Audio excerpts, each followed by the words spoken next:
AD has approved KC-1400 Collective. Everybody want to hear me say that? This is what it's all about. They're around. They are supporting. The money is going directly to our student athletes. They're signing deals. They have contracts.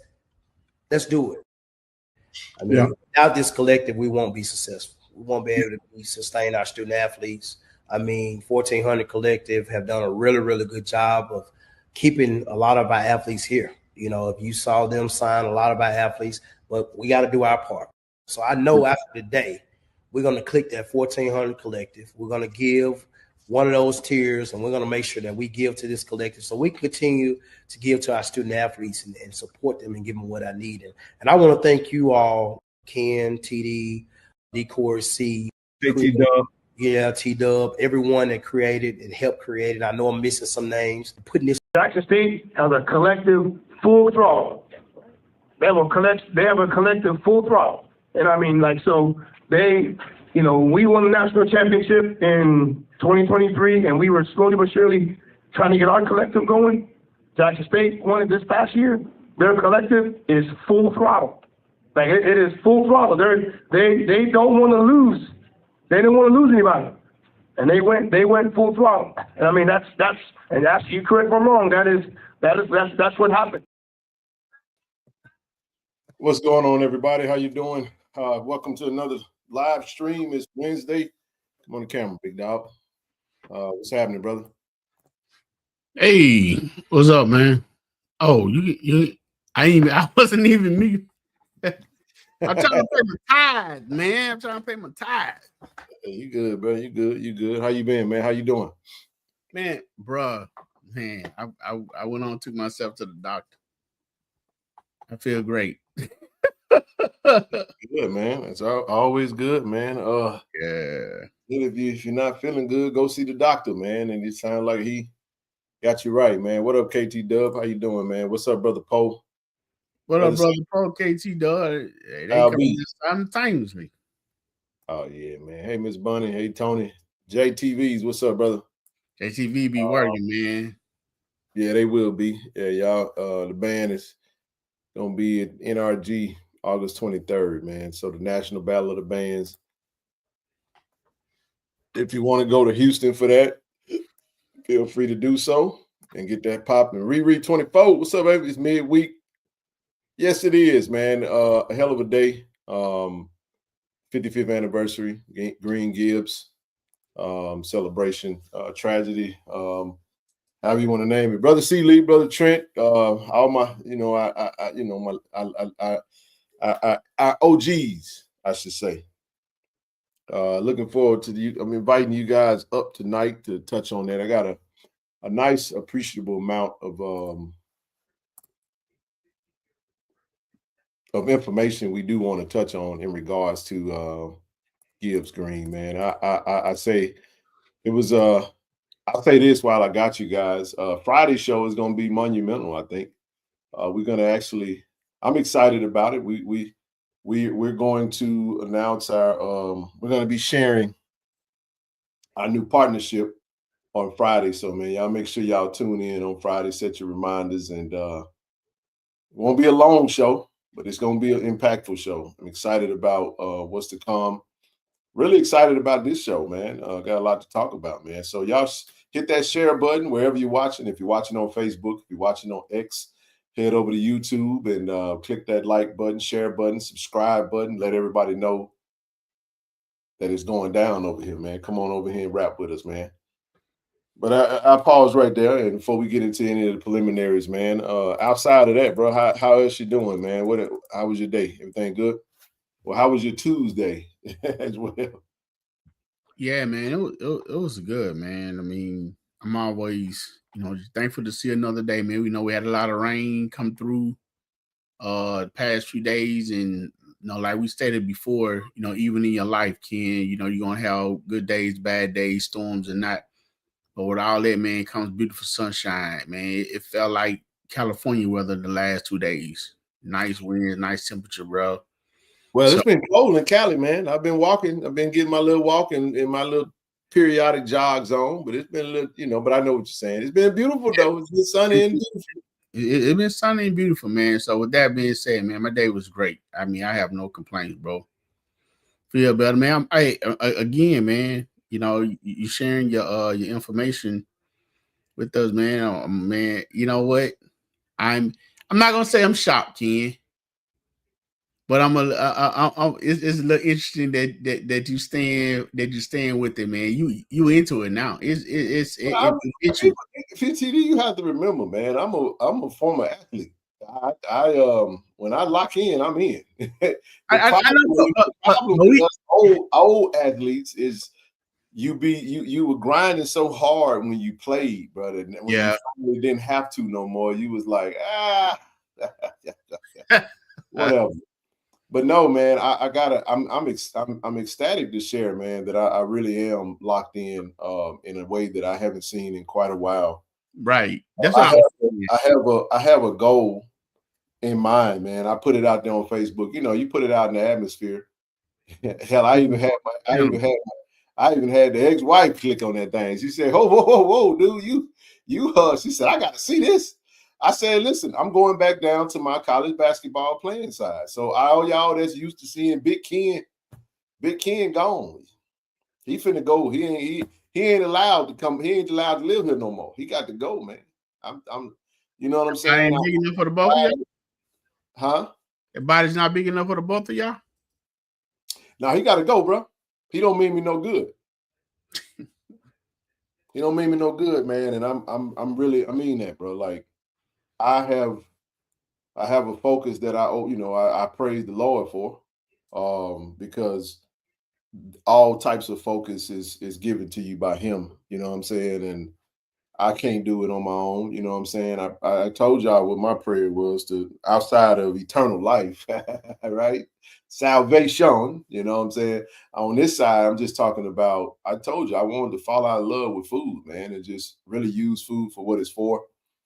And that's to fuel the body. And just the body is an amazing machine, TD. If you just, that thing does what it does, man. That's the greatest witness of the Creator, man, that we have carrying around with us every single day.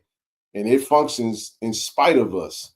And it's going. You are what you eat. You are what you consume. And I just want to challenge myself. It's so hard to get to this place, family. I'm telling y'all, it's hard to lock in, man, when you got everything going on, the mental distractions and all that good stuff, man. But no, I'm appreciative, man, to be in this space, because I got up, this morning. I said I wasn't gonna weigh myself but once a week, but I did lose a couple pounds, bro.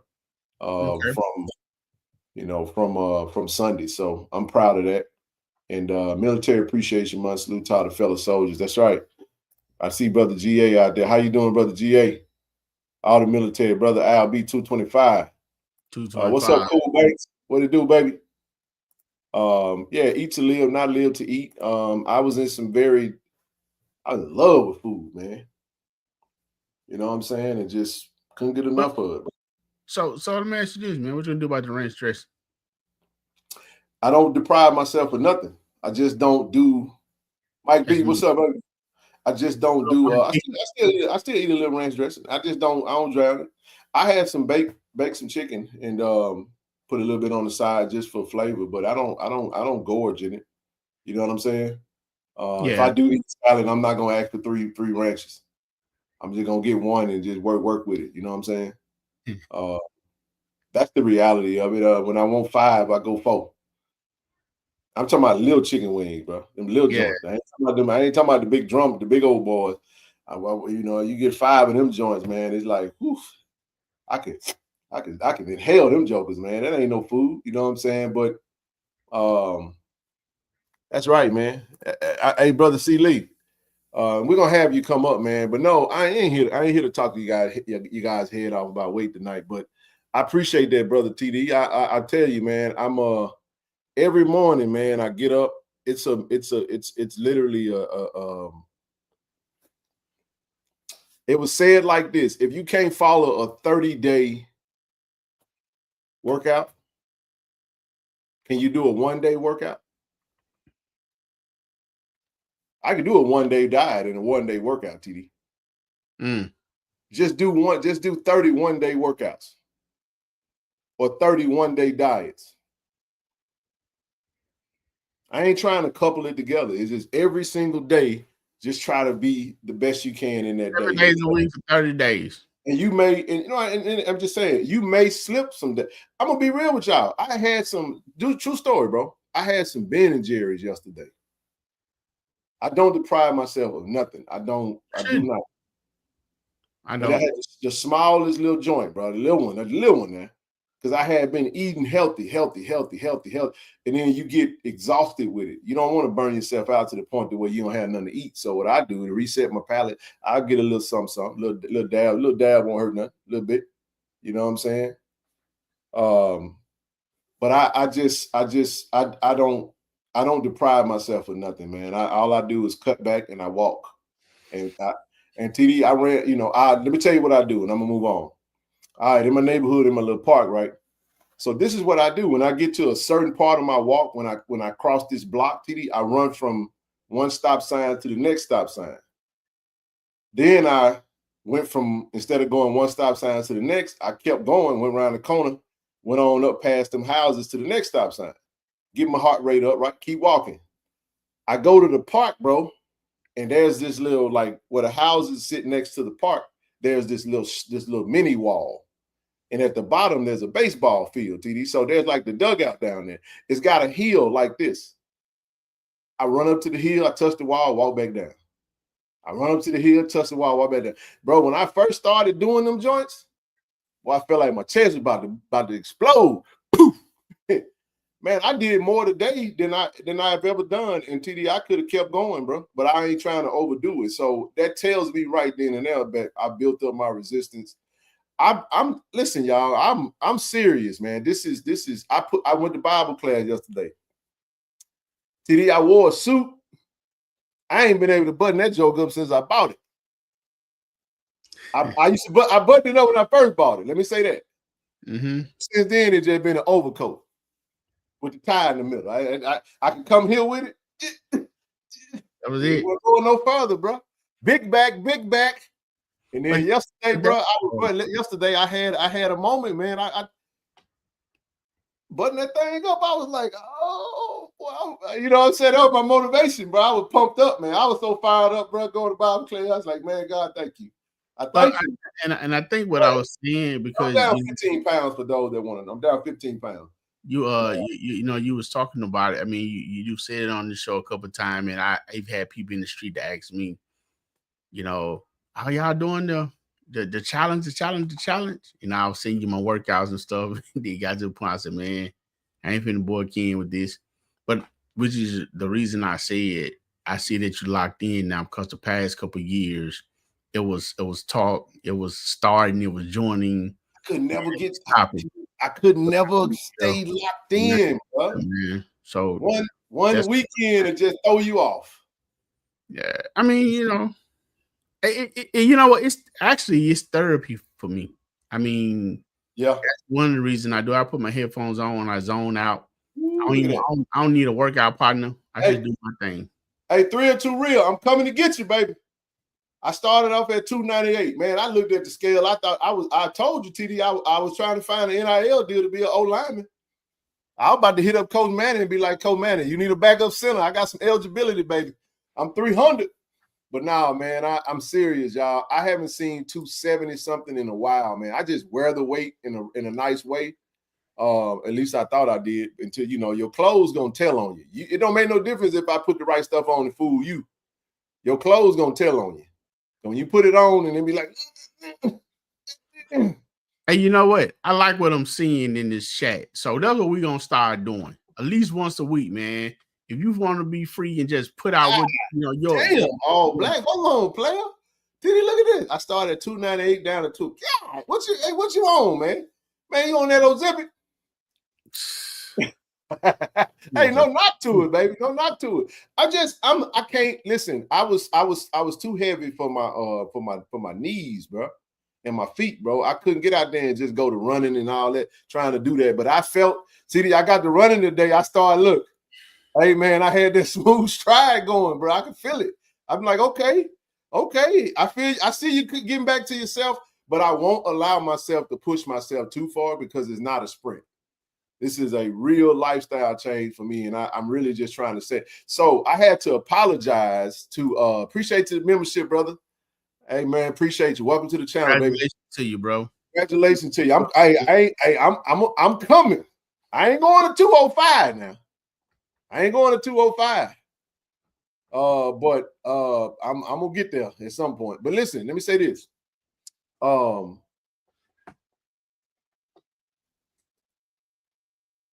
I just want to. I ain't trying to speed it up, man. Rush it. So this is what I was gonna say. So TD, we got track ambassadors. We have softball ambassadors. The softball the ladies played in they played in the tournament, won the SWAC championship, right? In Gulfport, didn't get a chance to go. The track meet finished up yesterday, concluded. Didn't get a chance to go to Baton Rouge. I know they wanted me to be there. I apologized to them because I said, hey man, I really wanted to travel and didn't really get a chance to. I made the decision not to travel these past 2 weeks because I just wanted to lock in. I needed to sit down, I needed to be still, and I needed to get focused because the only way I could carry that on when I do travel is if I set it. And I feel set right now. You know what I'm saying? Like I ain't gonna shake, you know. I'm not gonna deviate. So that's why I'm at with it. You know, hey, let's get healthy, everybody. It's almost summertime. Let's get summertime fine. Yeah. Hey, whatever your fine is, see, your fine is your fine. Whatever your fine is, you keep in mind, you're not competing with nobody but yourself. So, brother, he said I do endurance training instead of strength. Yes, of doing number of reps. I set the time into 20 to 30 seconds for 4 rounds. That is all full body. Hey, man, that is so smart. Now, I got to go back to the brother on Monday who said that, TD, I did start lifting yesterday, but I'm going to tell y'all what I did. I have very small dumbbells. I got some 10s at the house already. And I did upper body I did burnouts, bro. Shoulder, buys, tries, and chest. So I'm gonna do some weight training, very light weight training on Tuesdays and Thursdays, and then and then I'll eventually pick it up to 3 days. But again, every week I'm trying to incorporate some, and then we just go from there. But the goal is to when the football season start, man, we're gonna be in the best shape that we've been in quite some time, and just keep it going. You know, hey, shout out to my girl Vaughn, hit me up. Vaughn said, "Bro, you got me motivated." She sent me a workout. I said, hey, man, hey, if we can motivate you to get up and get active and listen, y'all, you can do a 7-minute workout at home. You don't have to go to no gym. If you got steps in the house, you can go up and down the steps if you need to. I'm just saying, all I do is walk my neighborhood. And I have a gym membership, but I don't go to the gym that often. But I just prefer to do the neighborhood. See, I like the sunlight, bro. I love walking in the sun. I ain't going to walk at night now, because I do live in suburbia. I even be walking at night with no hoodie on, dog. I ain't trying to, I ain't trying to be on the news. I ain't got no time for nobody saying the big black dude with the hood walking through the neighborhood with a golf club. Nah, you don't want those problems. I ain't trying to do that. Coming up on the side of somebody's house, they see me. No, dog. I know where I live at. But I wanted to finish this statement, man. Go ahead, if what we saying on here and what we doing, what we're trying to do is inspiring you, and you want a place to celebrate your goals and stuff, you come off here and put it in the chat, man. Let Tiger Nation know what you're doing, man, so you can be a motivation to somebody else. My fellow Bronco fan here. Now it depends on your metabolism. Starvation is never the answer. And like Ken said, and like I say, don't ever just really stop eating what you love. Just cut down your portions as much as possible and be intention on what you're doing. Let everything happen naturally and let it become a lifestyle. That is the most healthiest way that I feel that you can go with that, rather than just trying to, just stop eating carbs, stop eating sugar and stuff, because you know what? Those things not going to be stop being produced, and you will go back to it, which would lead you to go back to where you were faster and probably more aggressive than what you did. So you just make a lifestyle change, just cut back on whatever you eat, and definitely eat more healthy and less fried foods and stuff like that. and just make it a lifestyle change. Nah, just starvation and stuff like that, fast way of going it. Not really the answer. You really want your internal organs to be the best part of your your life. You want your outside to look good, but your inside to look great. Very well said, bro. The answer to the question that was asked was no. I'm not in the business of trying to lose weight too fast because for me I can lose weight really fast if I really just locked in. Right. Again, for me, it was trying to overcome my own self. You know what I'm saying? I know everybody knows the Bible say, it was my own familiar friend. We took sweet counsel. It talks about you being your own worst enemy, right? But I'll say this, TD. You know what your limitations are. I ain't gonna try to do your workout. Right. Your workout for you, my workout for me. It may not work for me, but at the end of the day, I have to do the stuff that I know that I can be disciplined with, and I feel like I found that.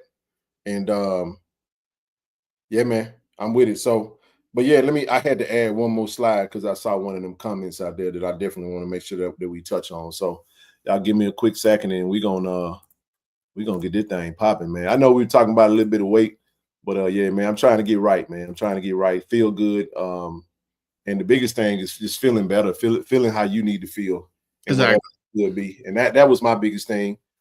These brothers saw me in my worst with the weight, and I just felt like this past season was tough for me, and I needed to lock in. I hate doing New Year's resolutions, but I will say this though: if I know that I'm working towards 250 into the season, TD, if I'm able to maintain 250 around the football season, get past that, I could do a New Year's resolution and really take that 250 down to 225. That's my goal, is to get down into the 220s. But not look like a some little slim, skinny head, lollipop body. I ain't trying to be that. I'm just trying to convert, lean muscle, turn lean muscle and turn fat into lean muscle, and just try to maintain it as best I can. I can do that walking though. I can't do all that running like I used to. But the more you lose weight, the more stress you take off your knees, you probably can run a little bit more. You know what I'm saying? So I won't miss another 5K that they do. I'm gonna do that because I'm gonna go put. Hey, look, bro, we're gonna get in the next one. I promise you I ain't gonna miss that one. I'm gonna make sure I get in. I'm training now. So hey, I told Coach Brister to send me the next one that they do, man. So they had one in Fondren that was like some marathon that included 9 miles and this and that. I said, look, you sent me the wrong one. So you keep up because she be grinding, man. But yeah, man, which go out with good segue into the track team, bro. Hey, let's jump into some preliminaries, man. Again, we welcome everybody. If you're watching on Facebook or X, head over to YouTube, click that subscribe button. Friends of KC-1400 Inc. Our foundation. If you'd like to donate to the foundation, go to Giblify for a tax-deductible donation. You know what our mission is. We're here to support Jackson State in every capacity, every way. Brother Trent, hopefully you can come up tonight and talk about that, the commemoration, 55th commemoration, Gibbs Green. But let's keep it moving. I want to give a huge shout out to our channel sponsors, man. Shout out Rex, Cannon Toyota of Vicksburg, Cannon Nissan of Jackson, Impact Tickets, as well as Auto Masters, man. Give them a shout if you're looking for a vehicle, 601-927-7794. We are still on our road to 8,000. That's why if you're watching and you appreciate the content, make sure you hit the subscribe button. If you're not a channel member, join the channel. We need more channel members to continue to sustain us, and as we gear up for football season is going to be it's going to be a good one, man. So, and we got some shows coming down the pipe to definitely talk about off season as we get ready to gear up for summer one in training, and we'll keep it going as much as we can. I'll say this, man, the link is in the chat. TD, we have a goal to hit. Don't have a deadline right now, but if you haven't signed up to the collective, shout out to we had 3 signups since the last show. We're 72 signups away from our goal. We have a goal of 500. We have 500 signups goal that we're trying to hit, and we need 72 more. I know there's 72 folks out there that ain't signed up. 500 is not a lot when you think about it, especially the fact that we got 7,500 subscribers to the channel. Not every subscriber is a Jackson State financial supporter, but some are. But if you haven't had a chance to, we actually do get signed up. We got a big event coming up in Atlanta, and then tomorrow on next show on Friday, we're going to tell you guys why we're going to Atlanta. So huge partnership coming up that's going to support our collective efforts. We're excited about it. I'm pumped up about it, and I can't wait to talk to you guys about it. So listen, all show for the rest of the show, the link is at the top of the chat. It's pinned to the chat in white. So if you want to sign up, just click that link. Go find you a level and make it do what it do, baby. Let's get it going. Let's get it going. Thoughts on that before we move on? I'll circle back to it and come back to it for sure. I mean, you said it all, bro. I mean, and then add to it. Sign up. Too easy to sign up. That's right. All you got to do is pick a level, click the link, and go do what you do. I know it's Wednesday. We're gonna get it going. We're gonna get it rocking and rolling. We're gonna get it. We're gonna get it. Road to 500 collective members.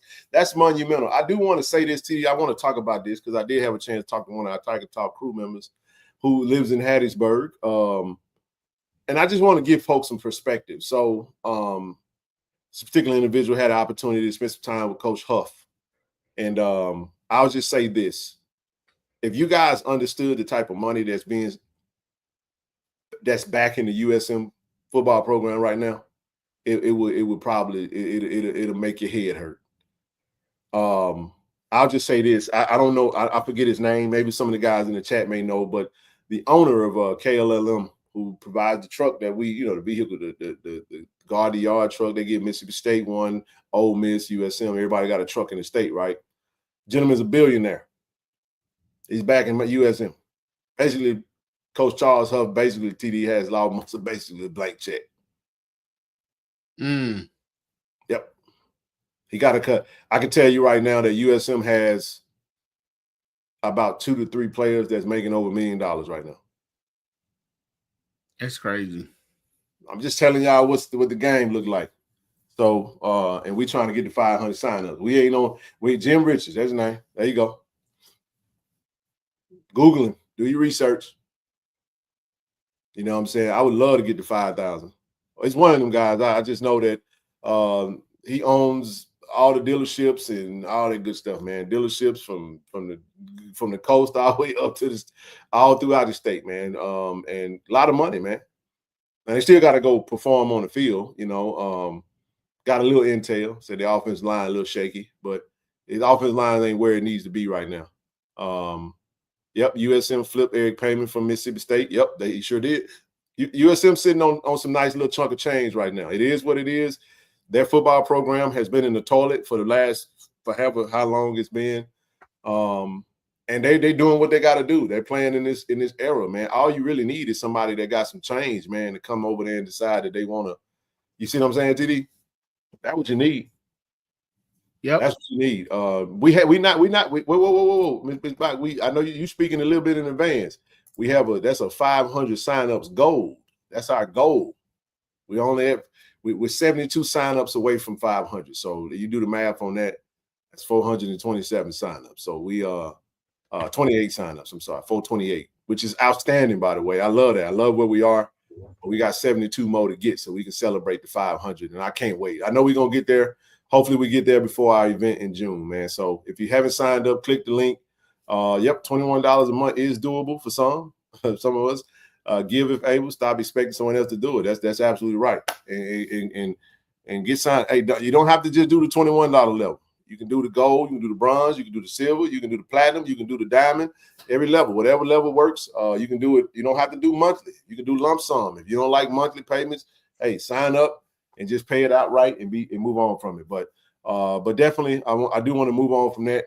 But I wanted to get started off with that because we're going to talk about it periodically throughout the show. All right, let's move on, brother.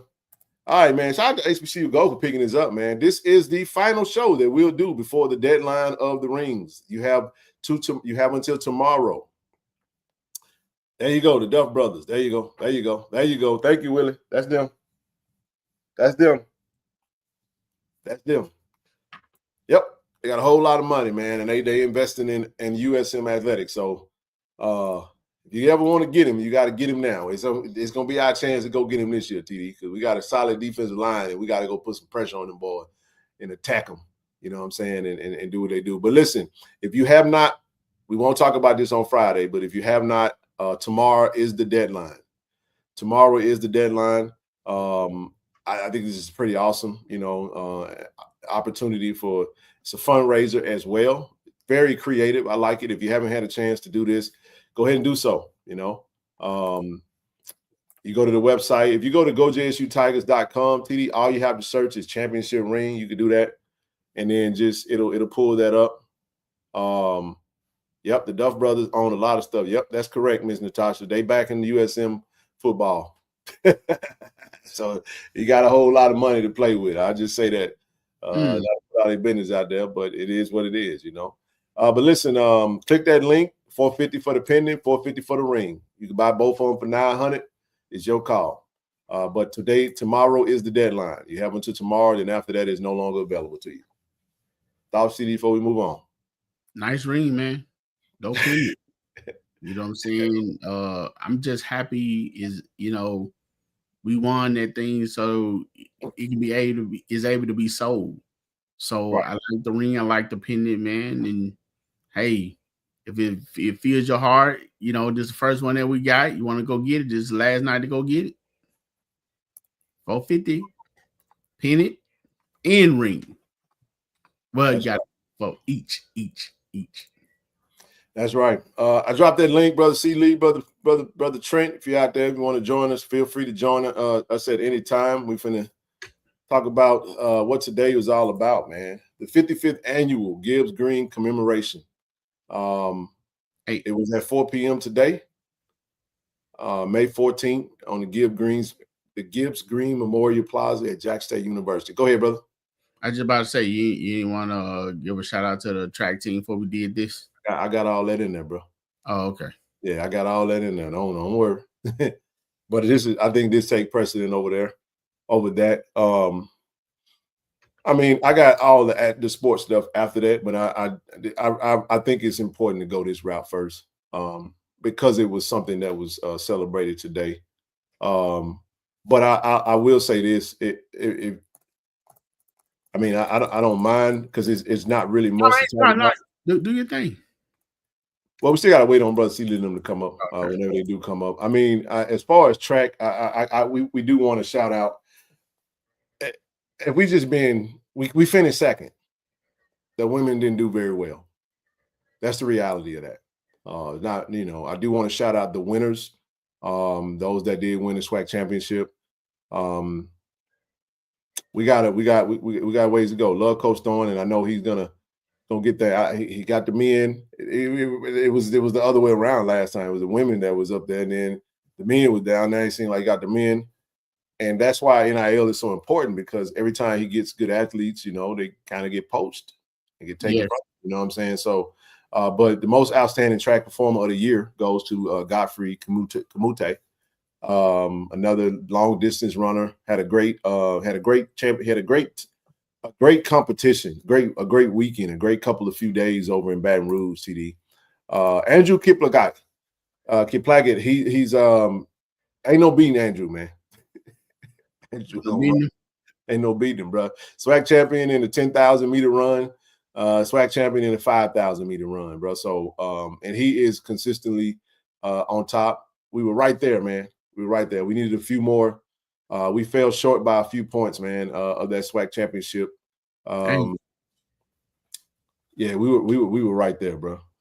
I didn't even put up there. I really didn't even put up there. I could give you the numbers right now, man, if I could find it. Hold on just a second. Yeah, we were right there, TD. We almost had it, bro. So we were right behind Texas Southern. So 125 points. I think we finished with 128. They finished 136. Dang, that close. It was close. So shout out to Coach Thorne and the men track program. And we had some success. Lillian Trey was the only one. She's the only champion. She was the only lady tiger that actually won first place in this particular in the championship. So we do want to shout out Elijah Blige. Blige, he won the SWAC championship in the discus throw for the men. No, he's not. We don't do we do not do NIL deals with athletes that's from outside of the United States. I don't know if y'all knew that. I don't know the reasoning behind that, but I think there's some type of gray area there for non-African born athletes. So he is not, but he is a champion, man. So shout out to the entire track program. I mean, with golf coming back, I think that Commissioner's Cup TD is going to be very it's going to be very should I say obtainable, you think? I think we can get there. Yeah, because Coach Rob, it was about that. He very focusing attendance about getting his track team together, man. So we're looking forward to see, what he put together on that golf course.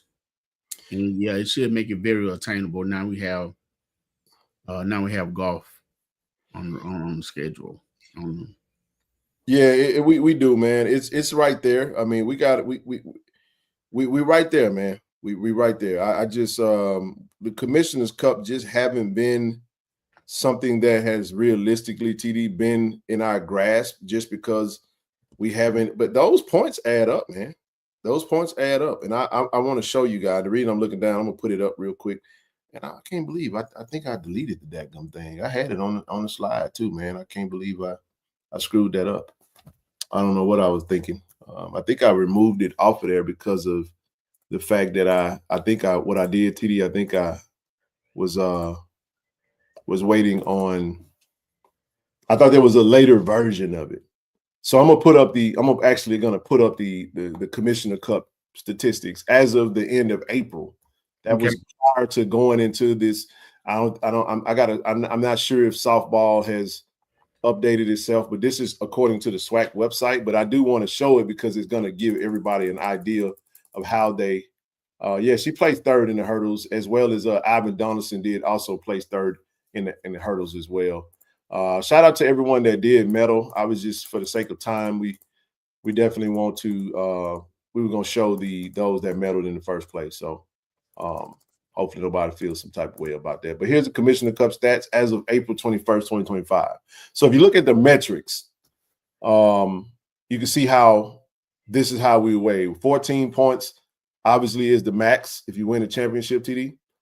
So we got 14 points for football, men's cross country, 8 points indoor, 12 basketball. We got 12 because we got to the championship game. We just lost.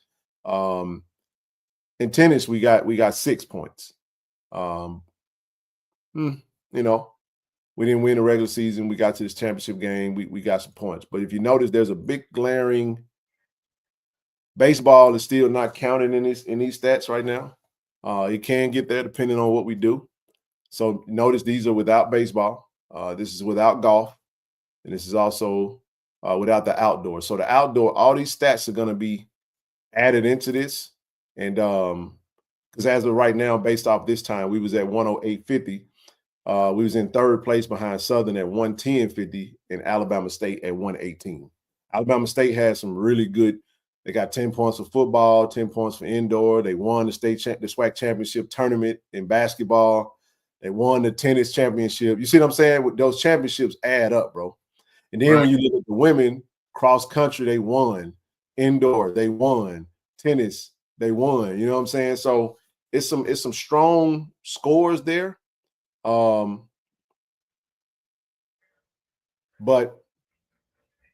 softball isn't in there. We won. So we're going to get some points. We did just win. That's why I said this is as of April the 21st. I just wanted to give everybody an idea because the SWAC website is not updated at this point in time. If somebody want to do the metrics, they could do that. We'll come back and talk about it at a later time. We never really cared because it was like, damn, we can't really win it because we didn't have golf. But now that we got golf back, you feel what I'm saying? We got the men and the women's score is going to be included in that now, TD. So shout out to Coach Rob. What exactly is the Commissioner Cup, Key? It's a competition amongst. It's really how competitive is your athletic department. You know what I'm saying? It's just this is the AD score, I would say. So the athletic directors really love that Commissioner's Cup. But if you lack a sport, then you kind of You know what I'm saying? You kind of disqualified before you get started in a sense. So us having all those championships, the reason we always usually steal TD in the top 3 or 4, you know, is because we have great programs, but we were missing golf. You follow what I'm saying? See our ladies bowling is solid for 7 points behind Southern and behind Alabama State. But those teams in that win usually that's up there. It definitely is something that, you know, something that we wanted to definitely pay attention to. So just something to keep in mind when it comes to that. I will say this while we're on sports right now, I do want to mention a couple more things, and then we'll spend the rest of the show talking about what we want to talk about. Just keep in mind on Friday, the women's softball gets kicked off in Tuscaloosa. If you want to head over to Tuscaloosa to go support our Lady Tigers, they take on Alabama first, and then they're gonna be followed by Belmont versus Virginia Tech, and then the losers play the losers, the winners play the winners, and then so forth and so on. So double elimination. We're rooting for our Lady Tigers, man. We're looking forward to them going over there representing. I wonder what the digital network picked that up. It's gonna be ESPN. It's gonna be ESPN. Oh, okay. Okay. Yeah, ESPN Plus. It'll be on national TV. So all you have to do is just find the game, and it'll be there. It'll be available for you to watch. Man, we wishing our Lady Tigers a lot of luck, man. There's some stiff competition, but it can be done. You know, it definitely can be. Game elimination, you know, nothing else, man. We're definitely proud of them for the work they put in this season and for winning the SWAC softball championship again, back-to-back. Shout out to Coach Montgomery, Coach Zoe, everybody affiliated with that program, man. Go there and fight. Don't, you know, I know we're not going to go lay down, not going to get, you know, bogged down by titles. You know, go in and put up a good fight, you know, and hey, you fight hard enough, you definitely can win. So we're going to support you regardless. We love what y'all doing. We love the team, and keep striving, man. Keep fighting, keep putting your name out there, getting the recognition that you deserve. Well said, brother. Let's move right along real quick. Hey, man, live stream yesterday. I do want to shout out Blake Levine. Had a great – I enjoyed that, man. I listened to him the entire ride to Bible class, riding over to L.A. It was great, man. I really enjoyed Blake. Blake is a very, very personable media personality, leaving WJTV, and Jack State fan favorite. And appreciation of your unwavering support, genuine connection, and unforgettable coverage. Thank you for telling our stories, celebrating our wins, and being in our corner. Presented by Tiger Talk TV and the Jack State family. If you haven't had a chance to watch that interview, head over to Tiger Talk TV. That was the surprise on yesterday. Live stream with D. Corey C. and Blake, man. I saw you in the chat, TD. Yeah. Look, you know what I mean? I enjoyed that. But, you know, the biggest thing that I took from that, you know, although Blake Gibbs, Jackson State, a lot of support, it's genuine. It's just not a bias by choice. Okay, I'm gonna pick a school because, you know, being that he is from I think you say he's from California. So Yep, he's from not just LA. Yep. right. So he's just not familiar with the area to just jump on the team. And he can be real about every school in Mississippi. So, you know, he making some prediction about the teams and everything, you know, when he first got here, because like I say, he started in Greenville, so he really didn't know much about, you know, everything. So for him to cover Jackson State, the things that we were doing, the fans that was out there, he recognized all that, man, and started following the school a little more, and gave mad kudos to Coach Taylor for the big shoes he had to fill. And not only did he fill them, he had to get a new pair because he came out of them. So congratulations, you know, again to Coach Taylor and his staff, what he doing. And that was Blake doing. So he just wasn't I'm going for Jackson State and buy for Jackson State. You know, it's the thing that Jackson State was doing to make him be recognized by the Jackson State fans. So great interview, great job by D. Corey C. And we wish Blake luck in whatever he, you know, his new life. I put it that way, man. Yeah. Hey, quick question, Chris Dukes. What exactly is it that you want me to say? Was I going to say something about HBCU? No, I said shout out to HBCU Go. They picked up the the rings. They highlighted the rings, the fan rings. That's what I said. Shout out to HBCU for doing that. But very well said, TV. And I brother C. did you catch this interview? Yes. You want to give some thoughts on that? Welcome to the show. Welcome to the live show. Let me start a different way. I think that the appreciation that the Jackson State fan base has for Mr. Levine is because when you've been unfairly covered for so long, it's like, you remember the old Eddie Murphy joke? When he said that, I'm gonna clean it up. But he said, look, if you ain't ate in 5 days and somebody give you a saltine cracker, you're gonna think it's a Ritz. Like, what kind of cracker was that? Was that a Ritz? Was that right? And so I'll say that I think that it's appropriate that a lot of people just appreciate Mr. Levine for being fair. And I think that's what it is that we've been poorly covered. I'll say that I enjoyed the entire interview. I probably agreed with 90% of the things that he said, which is neither here nor there, because you're not going to always agree with everything everyone says. Some people may be surprised about the things with which I didn't agree, but I don't think that's because I want to focus on what we're going to discuss, which is the Memorial of the Day. But I think that more than anything, this highlights why KC-1400 and Tiger Talk is so important. Yes.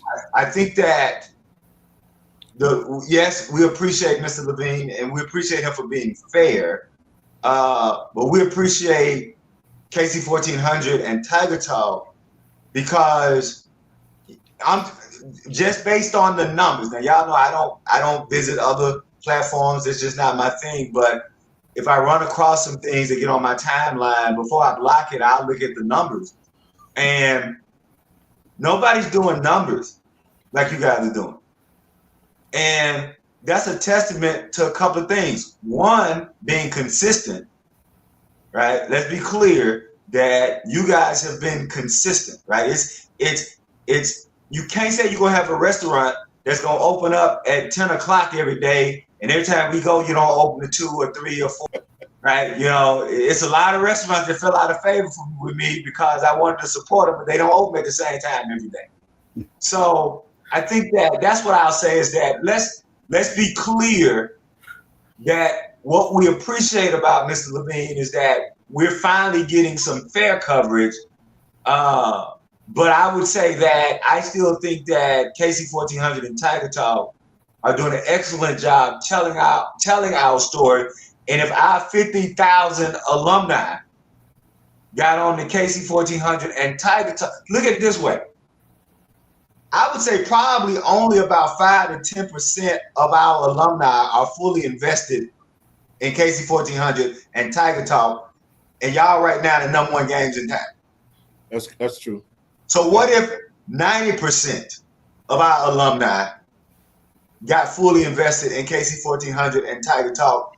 What will we be then? And so that's what I'll say about that. But and I always have to give credit. DCorC is a master of the interview. I mean, we've watched all you guys, we've watched all you guys grow and develop, and it's difficult to grow in front of people's eyes. I don't think people understand. Right, I always tell people that's grown tremendously. I am absolutely a protege of DCorC. My personality is my personality, but I've learned so much from that dude. It's not even funny, man. Go ahead. I tell people when you have a public job or you start in the public, it's easy to criticize somebody when you didn't have to grow up in the public. when your job is not public.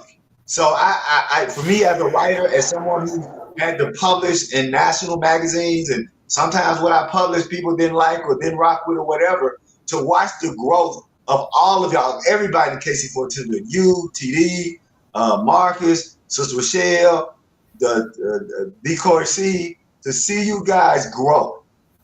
I think that our alumni we need to realize that we got a treasure. We got a jewel, and we need to invest in it. I'll shut up. Brother Trent, you want to throw in? Did you get a chance to watch it? I did. I watched it live Okay. while it was going on. Thought he didn't look like the same person with that mustache. If I would have been on there with him, I would have told him to cut that shit off. I'm sorry, man. Hey, brother Trent. And that Ron Burgundy mustache. Come on. See that? That's why I didn't want to go there.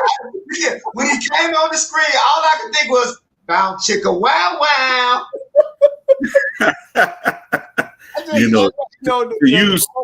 The big stash with he looking like Gardner Minshew. Come on. Yeah, I really did say to myself, "You stay classy, San Diego." Hey, for those that's one of my favorite movies, man. Oh, it's hilarious. Oh, that's my favorite movie, man. I'm Ron Burgundy. No, shout out to Blake, man. That's the. Hey, listen, he gave us a quote. Listen, y'all, stop bugging me about this T-shirt, man. We gonna make it. Now his face ain't gonna be on there. We not gonna have the Ron Burgundy. We might put a tiger with a J hat or something. I don't know. But no, that's our guy, man. I'm gonna let you get back to it. But no, he said something. He talked a lot about. Don't really care much for our previous coach. He said nothing is bigger than the brand, and I love that. We definitely gonna do something with that. I don't know what we're gonna do yet, but just stay tuned. But keep going, bro. What you got? Yeah, but long story short, great interview. You all just talked about the Corey C's interview skills. And he is very able. I love the way that he's prepared for the interview. Yep. And he's not just going off the cuff. Blake, being an outsider, being from LA and used to a lot brighter lights, from what I could tell, was really shocked at the fan base at Jackson State. With the enthusiasm, with the attendance, and that really, if you're an outsider and you're an honest broker, then that pulls you in, not just really to Jackson State, but to HBCU sports in general for those who are uninitiated. And so we're happy to have had him, and he had something to compare to. He was over in the Delta. And his description, and I hate to say it because, I came up in the era of Mississippi Valley during the Jerry Rice years, the Jerry Rice and Willie Totten years. And when Lafayette Stribling was the basketball coach with them white suits that he wore. But, it wasn't just the flash, but it was quality coaching from a bygone era. And what he had to say about the criticism he had for Mississippi Valley's administration and their approach to athletics and their whole program was right on point. And I know Valley has more struggles than the rest of us, but what he had to say was right on point in that regard. Valley, real quick. Go ahead. Hey, it's your show. Valley need to go D2. I've said that years ago. You don't need to. Valley, for the resources that they have not been competitive in the SWAC, even when they were able to have Coach Comedy as their coach. It was only so much that he was able to do, and we know that he's a good coach. But Valley is trying to compete with teams that will always have more resources than they do, and Valley could be very competitive as a D2 program. Some very respectable D2s, and I'm not.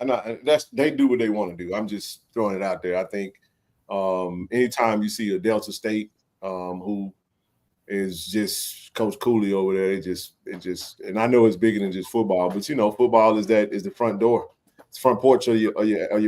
It's the money maker. It's the money driver. So if you football, it just is what it is. Yeah, it is. It is. Absolutely. It'd be like, to just call it what it is, Jackson State trying to compete in the SEC. You know, we don't have the resources to be able to do that. Now, maybe one of these days we will, but that's not, you know, that's not a dream. That's not the framework in which we see ourselves. And we're forcing Valley to try to compete in a framework where out of all the SWAC schools, you might have one or two who have resources on the same level that Mississippi Valley has, you know, and that kind of takes us off of Blake Levine or what have you. But that was a, I mean, highly relevant point that he made there. And he was able to say that because, you know, for his first stop was in the Mississippi Delta before he came to Jackson. I mean, but it's the same song, you know, even with a lot of time with us in HBCU period being stuck in a particular way. You know, you had a grandparent that don't, you know, something new come out, new radio, a new computer, new television, they refuse, you know, saying give it a computer that got 500 megabytes, you know what I'm saying, because that's their computer and that's what they want to use. You know, they don't want to. You know, they don't want to grow in chain, don't want to chain glass, they want to wear the same socks, you know, no matter what you do. And it seemed like that's a mentality that is dominating right now, definitely, you know, in that area. And it seemed like it's a bunch of extremely seasoned people who's not apt to change. Very well said. I will. It's a great day to be a Tiger. I won't refute much of what y'all said, but as somebody who hung out on that campus a lot, somebody who would sneak to that campus if I didn't have practice, because Clarksdale is not that far from Itta Bena. I will say that, how do I want to put this? If Valley has to go D2, that's as much a failure of the Black people in the Delta, me being somebody from the Delta, as it is for Valley. And I'm not going to unravel that, and I'm not going. I'll just say that because I hear all of the logical arguments for Valley to go D2. I'm just one that I think more rocks need to be looked under before that's considered. And so, but if we're going to put that, I would just say that that's a failure. That's a cultural failure as much as it is an institutional failure. Who's going to look under the rocks, brother? So now, who's going to look under the rocks to find out what the issue is? The Black people in the Delta. So, and then too, again, like and T, I'm because I don't want to take, because I don't look. Y'all know I'm D I love because I only love D, so I'm not gonna fight Valley's Valley for Valley.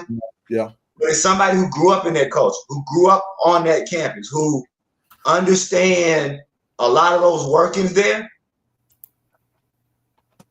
That's as much as a cultural issue as it is, right? And I would even say the same for Coahoma is a great community college.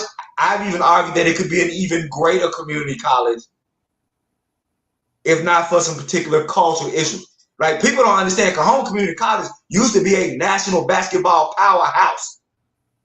Coach Washington, I'll put it to you this way, Coach Washington, who coached at Coahoma Community College, put him up against any coach that ever coached in Mississippi, and that's the great Whitney Alcorn.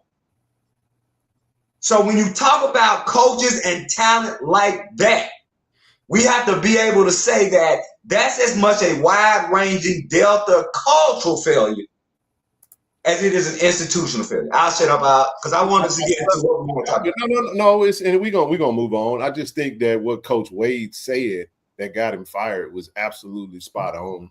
It's unfortunate that it got him fired, though, amongst other things. That from what we were told. Yeah, right. You can't every time someone calls you out on the obvious. What did you say? Like if you want to win, you got to invest in you got to invest, man. You can't. Right. How you expect me to win when you ain't putting resources into what we're doing? They are though. They got a new scoreboard. They got a new logo. They got dope uniforms. They got a new football field. So it looks like it's trending in the right direction. We root for them. You know, and they actually, as quiet as it kept, they actually got a collective. That's why I say it's a cultural issue. In fact, they've had a collective, Brother TD, for 2 years. Valley could absolutely do some major things if, though, like you said, if those in that area, hell, in that, if you're going to go that route, I can say it's almost a damn shame that we don't have 500 signed up right now yet. With our big 50K, we can't even get a small one. We can't get 1% of that. You know what I mean? Like it's just not. It is what it is, you know. Or so 10%. Whatever percent that is. What is 500 to 5,000, 50,000? I don't feel like counting right now. Is that 5%? 1%. That's what I had in mind initially. So to ask for 1% of our supporters to fucking like funnel resources in one area, it gets frustrating because people can I just say this? Can I talk for a quick second and we're gonna get into what we're talking about? This ain't about me. Y'all got to understand, sometimes I hate that the KC is a part of that thing. I do sometimes wish it just said 1400 Collective, but people don't understand the history as to how we got to where we are. This channel started as Ken Clark 1400, and I wanted to take my freaking name off of it because I got people on here that's frequenting this platform that invested time, energy, and effort into this. So I was like, to not lose the whole brand, I was like, let's just make it KC-1400. Then we went to KC-1400 Media Group. And it's like, okay, well, the reason it's KC-1400 Collective because of the, you know, what they have to do in order to get paid or whatever. So it's time to tie in the brand. But I know for a fact, Brother C. Lee, TD, and Brother Trent, there are people that won't touch it because they think they supporting Ken. That's the issue. That's the issue. I don't care what y'all say. For sure. I hate to say that's almost to be expected. It doesn't matter how many photos we put out of the athletes. It doesn't matter what they say. It doesn't matter what we show. People think that I cringe when I hear my name. I know Javancy had the video out there. He said Ken Clark. That makes my skin crawl when I hear that type of stuff because I don't do it for shine like that. I'm just a face behind everybody that's out here because it's not Ken doing that. It's everybody that comes together. It's a collective. It's not somebody got to drive the bus, man. You know what I'm saying? I'm telling you that's what it is. I'm telling you that's what it is. But Ken, to some extent, that's to be expected. Of course, but again, it just you know, the other communities don't have to fight with that, and that, unfortunately, we just tend to we stifle because the money's there. We got the resources. Right. The money's there. I'm telling you right now. Do you honestly believe that there's not 1,000 people out of the 50,000 they could put $1,000 in the pot? That's not. I'm talking about for the whole year. Right. That's $1 million. 1,000 people putting $1,000 in the pot is $1 million. I do it a little better. 2,000 putting 500 in the pot.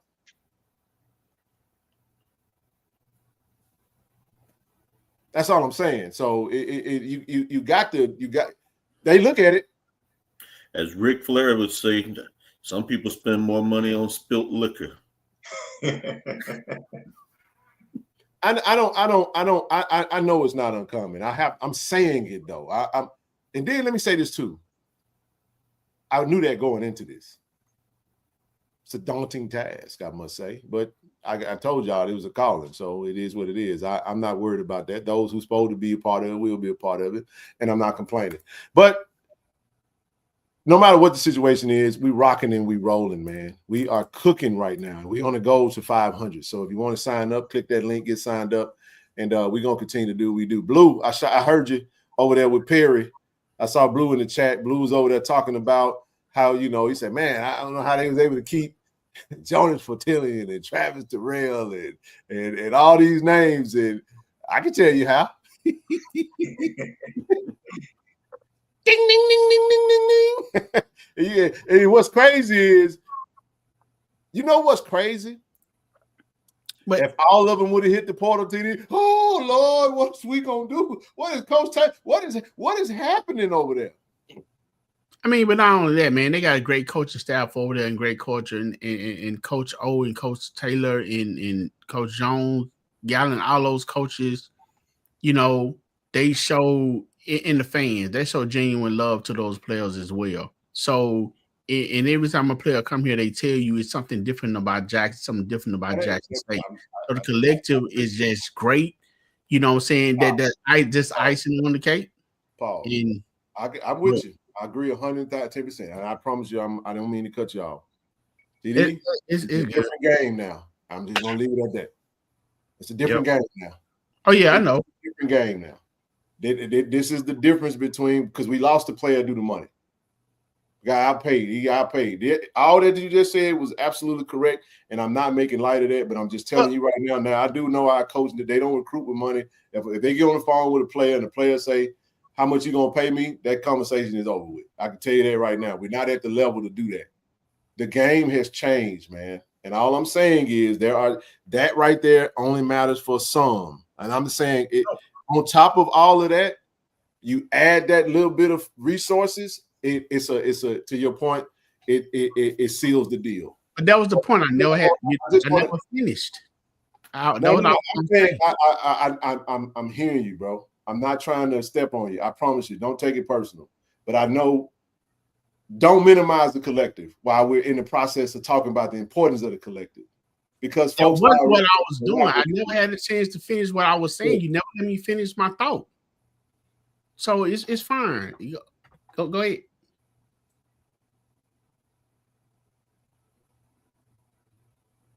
Go ahead and finish your point, man. What's up, bro? No, it's not personal. The collective. It's not personal. It's not personal. I'm saying. I was saying. Don't take it personal, bro. It's not personal. No. What I was saying was, adding on what you were saying about that, the other stuff that goes along with it, and then with the collective being the icing on the cake. That's how. You know what I'm saying? It's definitely much needed. That's not what I'm saying. But then, because I'm sure there's a lot of players that may be on the team, I don't know, that may have been offered even more. But if something else with the collective that we have, and then presenting along with everything else, is probably the reason why a lot of them didn't do what they do, because I'm pretty sure of other offers out there that probably was even more. That's all I'm saying. So it's just more. What you're saying. Huh? Well, I don't disagree with nothing that you're saying. Right. I think my comment was to dismiss what you said. No, it wasn't. Oh no, go ahead. It was not. And if it came off that way, I apologize. It's not that.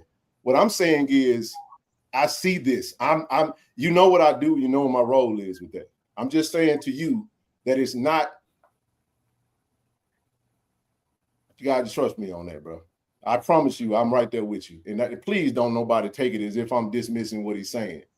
What I'm saying is, let me say why I said that. Because people look for excuses to not do it. And I'm saying that used to be the thing. It used to be enough. That used to be enough. It really did used to be enough. But I'm telling you, we're in a space right now, the culture, where it is not enough. And if, look, shout out to the 428 folks that felt like it was important enough to do it. And respect to anybody that wanted to that couldn't. But all I'm saying is that when having that conversation, it is important. Because let me make the point and I'll move on, because I don't have any emotions about it other than the fact I just made that point in a passionate manner. It doesn't bother me either way if they don't. I'm just saying we get bothered when we see players hit the portal and we lose it. We do. We do. Some folks do. Let me not say we. Some folks get a certain type of way when we lose certain players. But all I'm saying is that in our community, Jackson State community I'm talking about, we have the power to be a problem in the state of Mississippi. For sure. But we don't believe that we have the power to be a factor. That's why our AD says with the JSU by 40, that whole campaign is featured based off of this big number of alums that we claim to have, which we do have. What he's saying is if 20,000 alums did $40 a month, look at how much money that would be.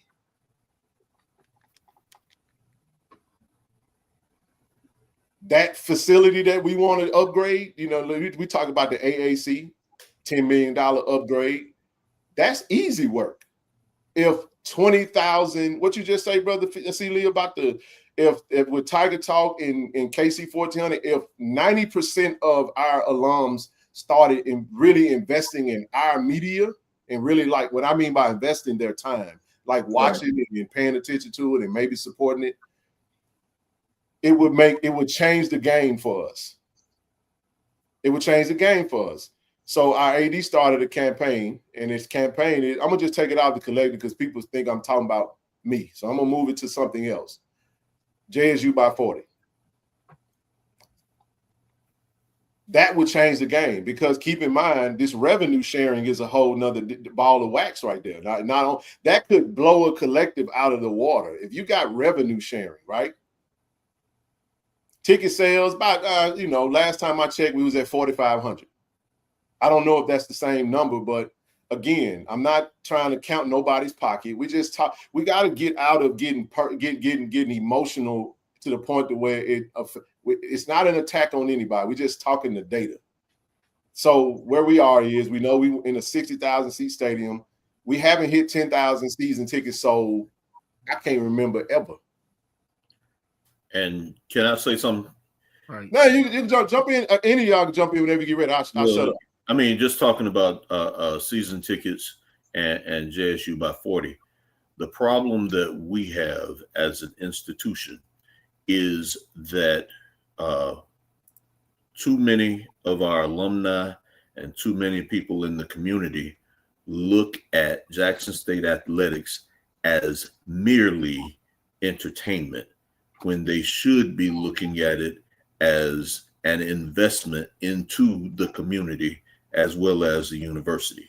I want to address that too. If we looked at it as an investment, as something that may not even be there to benefit us, but is there to benefit the school and to benefit posterity, then I think that we would be in a better position. But too many of us, because our problem is that we don't look to invest in the first place, we look to be entertained. Mm-hmm.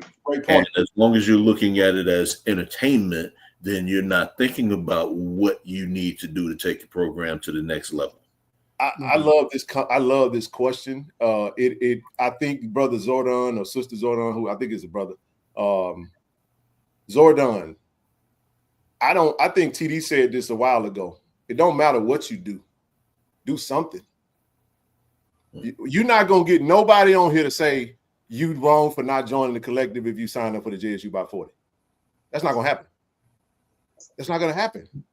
What we're saying is that we just want to have something to combat. We got a partnership that we're going to announce on Friday. TD, we wouldn't be able to share this partnership if we didn't have it in place.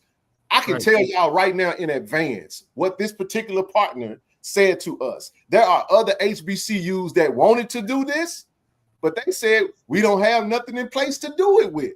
So again, to have it, you just get your little. You know what I'm saying? Brother Steely, I ain't gonna get everything. I'm just here to get what I'm supposed to get. Mm-hmm. And if that is so, keep in mind, all right, you got to go to our what is it? The APR, the alumni participation rate, right? What was it? 11% at a high number, right? 11%. That's what, 5,000, give or take. You know what I'm saying? Like, think about it. Follow what I'm saying. If you national alumni, we're talking about 3,500 maybe. So we throw out this number of 50,000. No, I'm not. I'm gonna come to you, brother Zordon. I promise you, it's not. If we choose it, they can. That's up to the donor. You can do, and you don't have to. It's not like we're gonna get this information and report it. No, you do whatever you do. Can I? I'm gonna say this now. Shut up. I think with the JSU by 40, what AD Robinson is trying to tap into is that upper 15,000. That others that don't do nothing, because you can't say that people don't. JSU, they are giving that number is consistent with our APR. It's consistent with, it's teeters around 5,000 ish. Can it give or take? Am I close? Am I in the ballpark, brother? See, at least somebody that know these numbers. So if you're talking about, so really you only have 10% of people that's really actively giving. If the initiative is to get into that 20, 30, 40%, we ain't even talking about all 50,000. We're saying if we can get from 5,000 to 15, 20,000 people donate, boy, that's a hell of a boy. You making some major leeway. Let me shut up. Jump on in and say what you got to say. So I would just say I understand. Because I want to be clear. I don't want brothers on to think that I don't understand his thought process. So understanding not just your question, I also understand your thought process. I'm gonna say something, then I'm gonna try to break it down. The bigger the university, the more the initiatives. Now, what do I mean when I say the bigger the university, the more the initiatives? What research and the process has shown us is that the variety of ways in which you have to give to a university increases the amount of people that give. So let me give you an example. The goal of every academic department is to have an endowed chair. So you want an endowed chair in English, an endowed chair in chemistry, an endowed chair in engineering. You want an endowed chair. And so that someone who's concerned about the English department can donate to the English department. Somebody who's concerned about the chemistry department, all right? So now let's take that to athletics. It's the same model. The NIL deal, I'm sorry, the KC-1400, and it was smart that you guys did this. I'm talking about KC-1400. They decided we're going to specialize in a particular area. So that for those people who understand and can think about NIL, can then donate to that. Somebody else may say, well, I want to give to something else, that just may be their focus. So you have that avenue. So that's why you have the different, and they're not really even called, we use the word initiatives. Those are just all of the giving feeder system. So like if you go to the Jackson State website and you go to the donation website, and I'm sure Zordan knows this, you click on donation. When you click on donation, the Dropbox, it's you want to get to the boom, you want to get to the chemistry department, and you just want to give. And so I think that, and the only reason I'm saying that is because a little bit to Ken's point, but I also don't want to dismiss Brother Zordan's point that, again, as Brother Titty said, when people start saying, well, so many initiatives, I don't know, it's an initiative, give to one. That's the real issue. Let me say this clear, because I think this is what's getting missed in the point. And this is where I think Brother Ken is coming from. People think that Brother Ken is upset because not enough people are giving the KC-1400. No, he's upset that not enough people are giving, period. And I think that people, when you hear Brother Ken say not enough people are giving, they think, oh, not enough people are giving. No. What we have as an alumni, we're on record for having 50,000 alumni. Forget we talk about the fans of Jackson State. We have 50,000 alumni. And based on kind of what the records show us, we got about 5 to 10% of the people giving. So it's not that not enough people are giving the KC-1400. Is it not enough people? Because look, here's the thing about it. On the one hand, Jackson State generally is above everybody else in alumni giving. Look at that 11%, because nationally alumni giving is 8%. It's the problem is, Brother Ken and Brother T, the white folks 8% is a hell of a lot more than Jackson State 11%. That's the problem. It's like an old Richard Pryor joke. That old Richard Pryor joke is he said the black preacher said all of the black folks' money is not equated to one rich white man's money. That's the problem. So I think that's why I'll land the plane that the goal is yes, we want to get more people to give the KC-1400, but what we want to do, I've had to choose between, okay, am I going to give to, like I started with 40 by 40 because, I retired to just concentrate on writing. Again, I don't count anybody's pocket because I get paid basically by royalties. Brother TD, if I don't write, I don't work. It's as simple as that. Right. Yeah, if I don't publish, I don't get paid.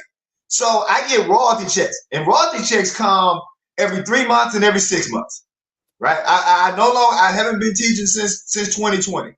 So I literally pay my bills on royalty checks. And so because of that, I have to make certain choices, but I do at least make a choice. Facts. And that's what we're saying is whether you give to KC-1400, whether you give to in fact, here's the thing. We want you to give to KC-1400. But if you give to either one of them, you make the load lighter on the other. Look, I'm over here pushing every show. We push JSU by 40. I don't think TD is there a show that we don't do that we don't push JSU by 40. I mean, it's on the commercial. Every single freaking. Now, I know the video getting a little antiquated. I know some athletes on there that done left. But we the same. This is what I'm saying. Look at that, brother Jerome dropped the bar. A dollar increase, $1 increases JSU by APR. Right. So here's what I will say. Brother C. Lee, and he don't mind me saying this, TD. Everybody can't do everything. Brother C. Lee picked a thing to do, and that was what he could work with.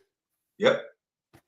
It ain't for him to come report to me. I'm not even trying to do that. All I was saying was this. All I'm saying is that I know what we do. I champion what we do. We heading over to Atlanta for a reason, y'all. And I can't wait to Friday. Oh, I can't wait. It's fun. It's gonna be fun. So y'all come on back.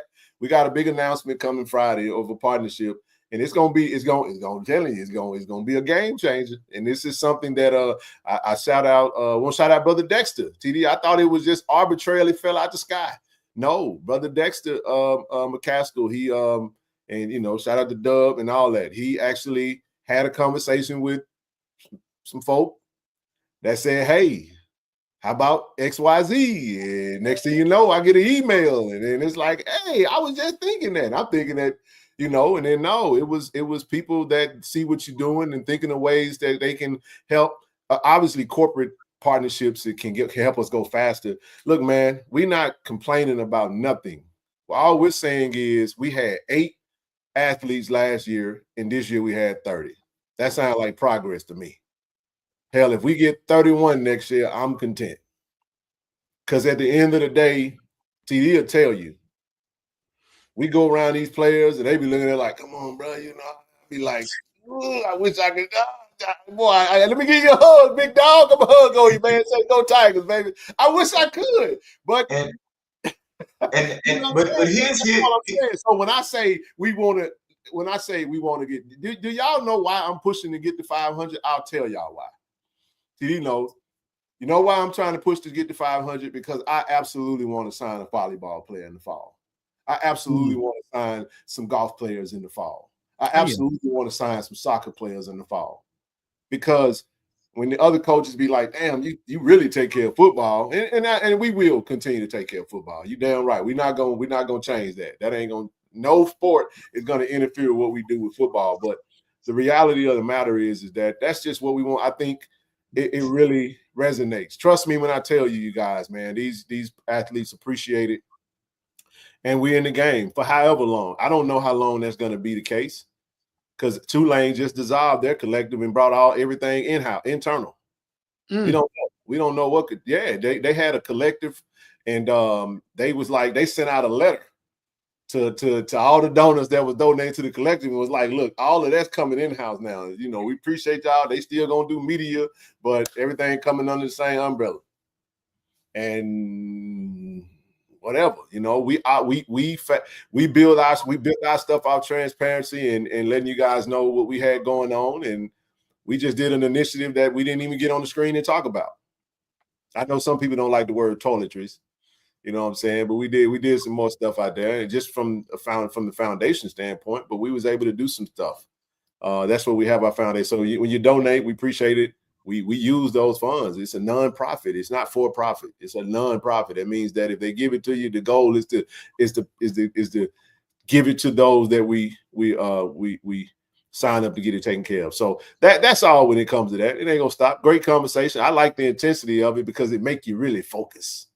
You know what I'm saying? It ain't like Ken stated, giving when you made it prevalent to where our giving was going. I graduated over 45 years ago, and JSU never reached out to me about giving.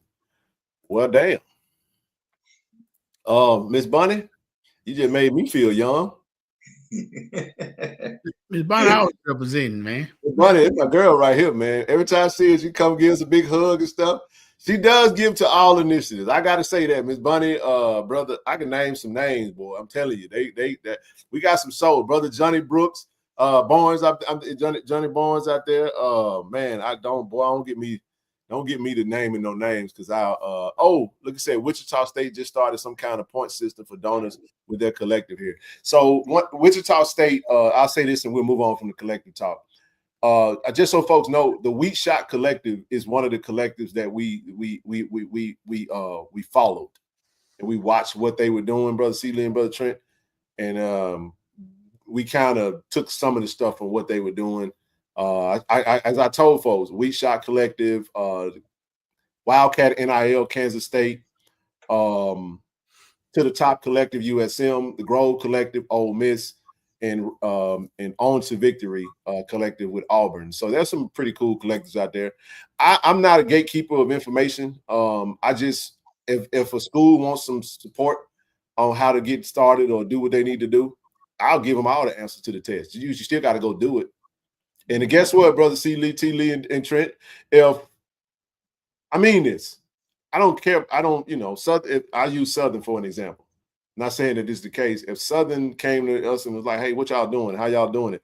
I would give them all the answers to the test. And if they went out there and surpassed us with what they were doing, then kudos to them because they were able to round up their supporters to get active and get involved. You know what I'm saying? So I don't feel like we supposed to hold no information back because we compete with them. No, I won't. I know EA get on my nerves sometimes. That's my boy, man. He get on my nerves though. But listen, I want them to be pretty solid this year. I want FAMU to be formidable so we can kick their teeth in when they feeling confident. That's what I want. I want to go to Tallahassee with them riding high, and I want to leave out of bragging different. That's what I want to do. Well, the fact of the matter is also that, just like we were just talking about, we didn't, feel like Valley is competitive in the SWAC or what have you. The fact of the matter is you need as many schools as possible in this conference to be competitive. Yes. If this gets to be a thing where, and I love winning, and I love in particular beating FAMU and Southern, even as much, about as much as I love beating Alcorn. But the fact of the matter is, if those other programs are not competitive and never stand a chance of being of beating you, then the NCAA and the powers that be don't respect your conference. And we have to make sure that the conference is respected. That's why in basketball we always get in the 16 seed. In baseball, whenever we win the SWAC, you're always up against the number 1 seed in the tournament, even though I guess it was about 8 years ago we actually took that 1 seed out, at least for a game. But you have to have I'm sorry, say again, TD. Softball, we got Alabama. Hey, and you know what? Tuscaloosa, man. Like, damn, dog. Look, I put in the chat before I came on live. Our baseball team has already taken out the number 1 seed in the tournament about 8 years ago. And so, it is not an impossible task. Those girls put gloves on and cleats on the same as Alabama does. So that's right. On any given day in a team sport, one team can take out another team. Buster Douglas, nobody had ever heard of, but he left Mike Tyson laying on the floor. Don't remind me, man. Yeah, I was at Jackson State when that happened. I was a kid. Yeah, I was a student at Jackson State. I started laughing bad after that, bro. I started laughing because you talk about the competitive nature. There was in Clarksdale, there was a private Catholic school, high school, named IC, Immaculate Conception. And all they had was a basketball team. So one year we played IC in basketball. And my high school, they played them, Brother TD, the year before I got there. So when I got to high school in 9th grade, IC had called, and they called our coach, and they said, we want to schedule out again. We want to schedule. And from what I understand, Brother TD, we had beat them 150-12. And so the coach said, yeah, I don't think that'd be good for either one of us to schedule that game. So when Brother Trent was talking about, you want everybody competitive, like that is always, because all I can hear, like, no, that won't be good for us to. So yeah, we're right there. We want everybody to be competitive, because as you say, sometimes when you know you can beat somebody and you beat them, it's not as thrilling as being able to really judge yourself by playing against the best. So I agree with that. Right, the measuring against the best, which is everybody else measuring on that same thing, and that's what I was saying when I dropped in there. What Brother Trent was saying about that's why we always be in the 16 seed and having to play. I wasn't saying that we couldn't beat Alabama. Right. I was saying we always end up with the number 1 seed. Right. Yeah. Hey, Brother Jordan, so this is the thing. This is because of your earlier comment. Y'all remember we were doing all these initiatives, and it was great. It was cool to get it done. We still do them periodically. I just didn't feel comfortable enough to be pushing the collective as hard as we do. We started focusing more on the players with this NIL stuff. And if we needed to do an initiative, great, we still will. But that's why we did that. It was like I know that it was an organic fundraising thing. And that's how we got here. That's how we got. That's right. That because of what we were able to do. That's why it just was like, man, it's too much. You have the Building on Champions Fund. You have the JSU by 40. Keep in mind, we were doing initiatives before the JSU by 40 kind of rolled out. Once that kind of got going, we kind of scaled back the initiatives and only got very specific if there was something that we felt compelled to do. Hey, like, nothing beat the weight room. Some things that may come up in the fall. If we can do it, then great. I think what Brother Zoran is saying, he said it in the last 2 comments, transparency. I know. Well, that's one of the reasons why every time we sign someone, we put it out there. They'll tell you, you know what I'm saying? Like, but we got some initiatives that we and then let me say this too. I gotta say this, because if we're gonna talk about initiatives, let's also be real. Some of the reason why there are no initiatives is because the university is doing a fantastic job of handling business with what they need to do. You know what I'm saying? Like, we were doing some stuff, and then it was like, okay, we got an opportunity here. They did what they needed to do.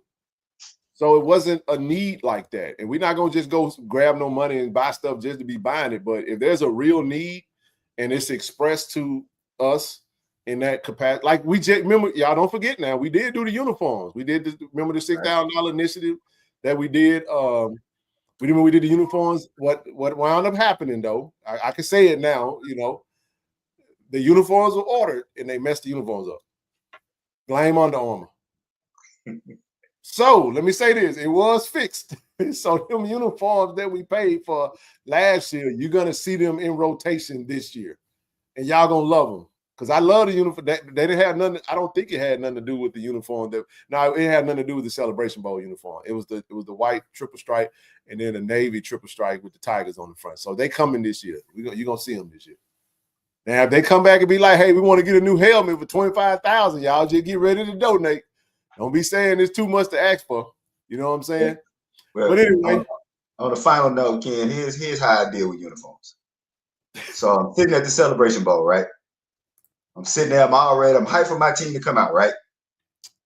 And when the team came out in them uniforms at the beginning of the Celebration Bowl, I said to myself, who ordered them ugly things? And at the end of the Celebration Bowl, Ken, I said, those are the most beautiful uniforms I have ever seen in my life. We should wear them uniforms all the time. So right now, look here, I'm like Don King. I roll with the winner. Whatever uniforms we win in, them the ones I roll in. Hey, I'm going to need you here to moderate because Tiffany been hounding Ronte about coming on this screen. Tiffany, we're going to have you. Now we'll let TD be the referee. No, No, man. Board president of the Blue. Hey, not Athletic somebody else, man. We are going to have a debate to red or not to red. I'm in favor of the red. I'm ready. She don't like the red, and she can't wait. She can't wait to come on the platform. Every time she sees TV, she say, "When the king gonna let me up there? I gotta talk about this red." All I'm gonna say is, Timmy, you better get ready because I might. We're gonna do it next week. How about that? She ready too, man. We're gonna mess around and do it next week sometime. Well, maybe not next week. Maybe no. We'll see. We got the next something like that. Nominate Miss Shanetta. Shanetta is my PR director. She the one that I sent all my messages out there to Shanetta. So let me. I know we want to talk about Gibbs, but let me ask you a quick question. We're good there. How do they decide each week what uniform they're going to wear? Who makes that decision? Dominique, our equipment manager. Okay. Miss Dom does a great job. I put out a tweet, so y'all gotta forgive me, man. I be having fun on Twitter. I really don't be trying to start nothing. I was like, after the president left, the president said we can't wear the red no more. Then Travis went crazy with that sky blue, making it look like Southern and all that stuff. I'm messing with him. But no, I said bring the red uniforms back. Coach Taylor, that was his design. WC Gordon Classic, man. Let's rock the red uniforms back. We done been through enough stress. Right. And I never understood why a president want to get involved in what color uniforms we wear.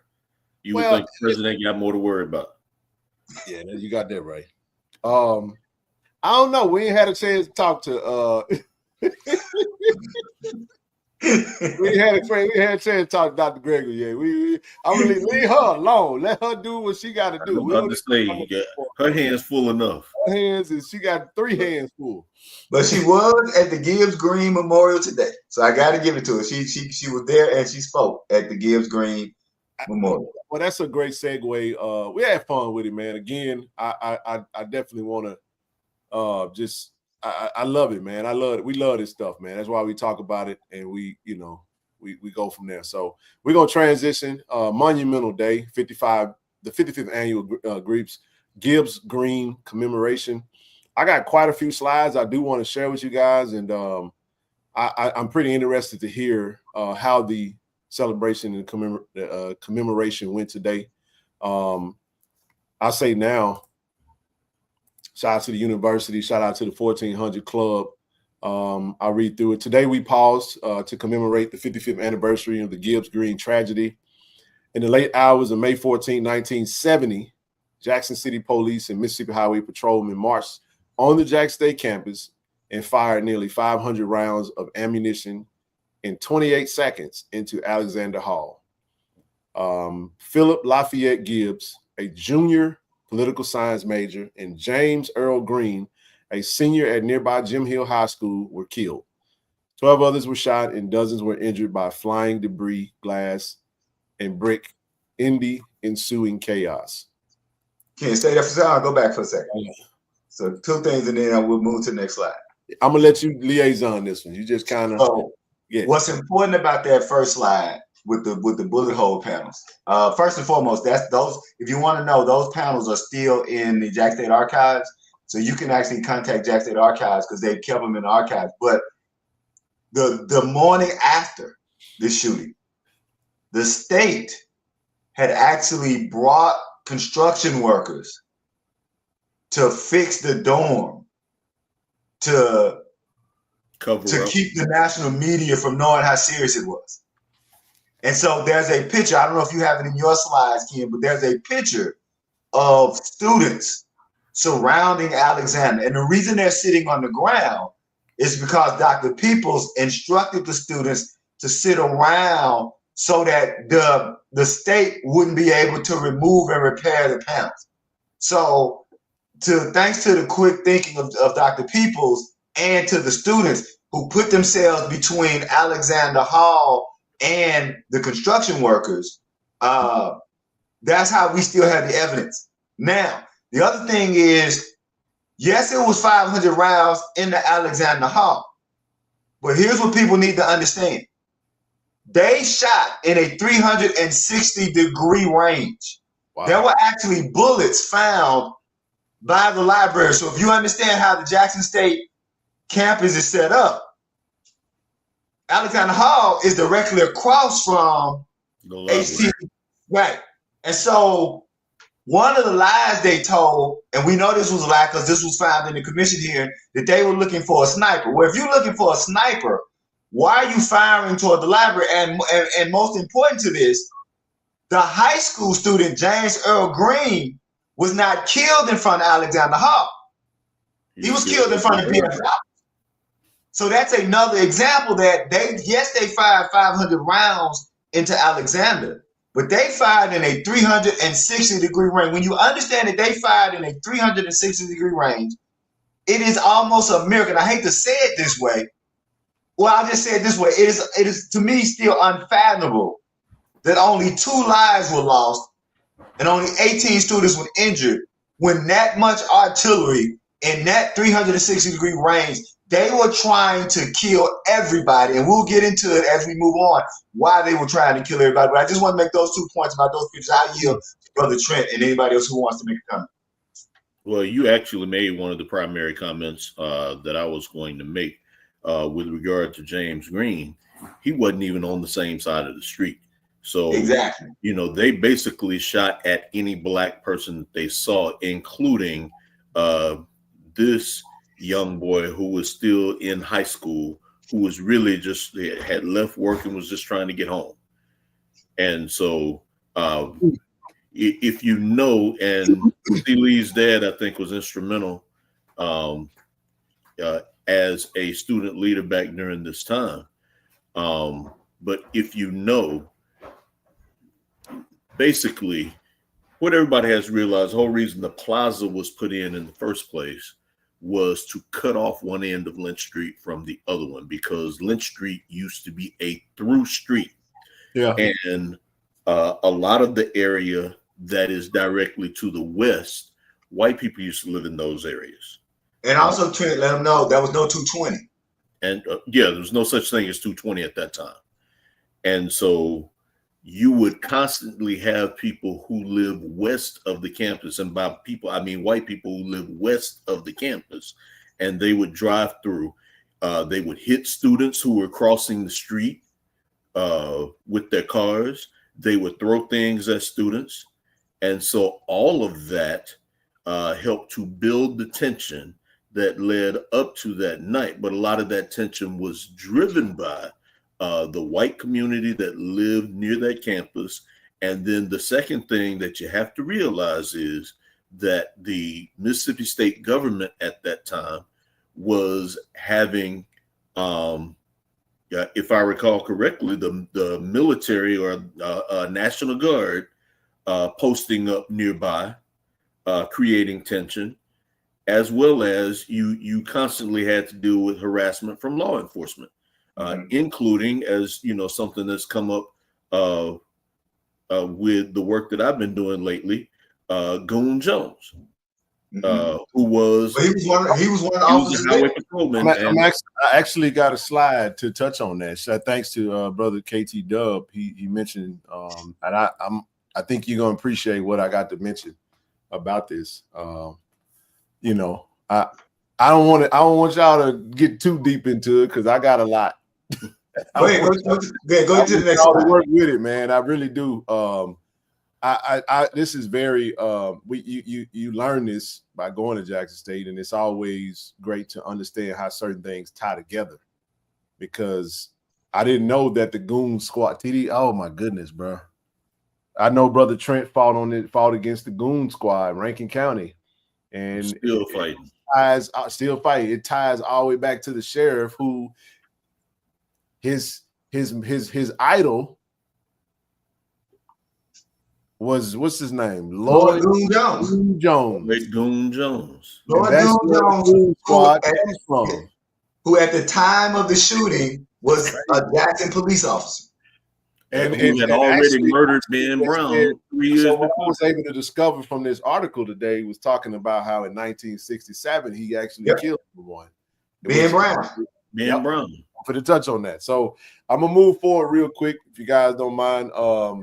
I love what the 1400 Club did. They use, this is AI technology and how they're able to give you kind of a modern photo of what James Earl Green looked like from his photo. You know, a lot of the photos are black and white, but it says 2 weeks before graduating from Jim Hill High School, James Earl Green was shot and killed by Jackson City police and Mississippi Highway patrolmen as he walked home from his after-school job on Lynch Street. We will never forget May 14, 1970.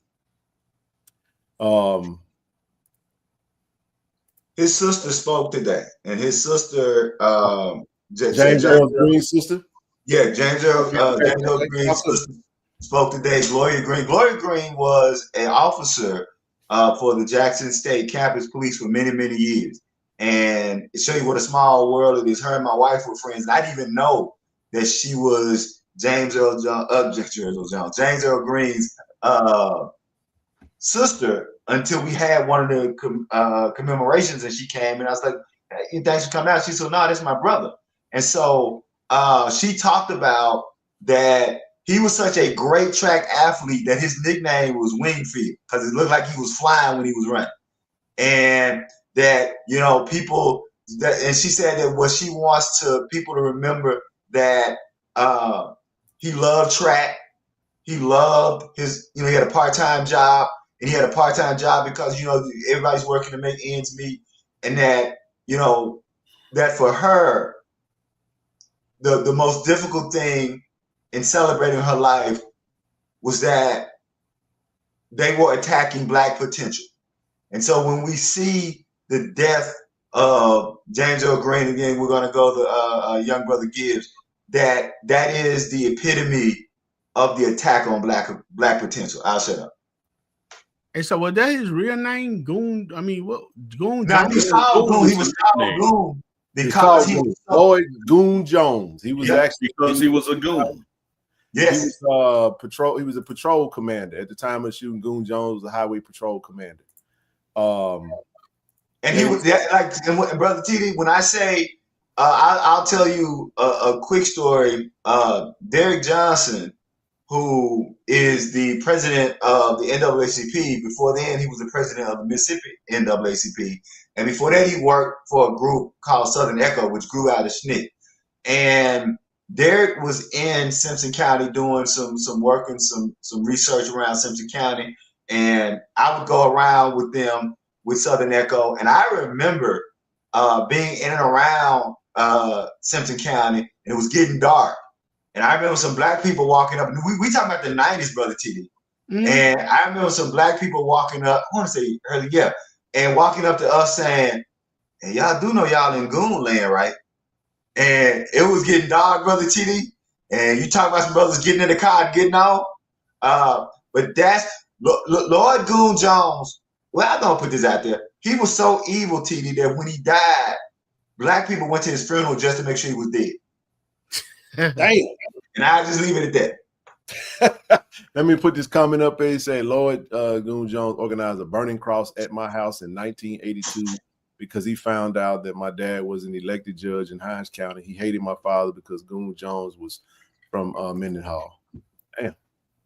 Wow. Next up, next slide.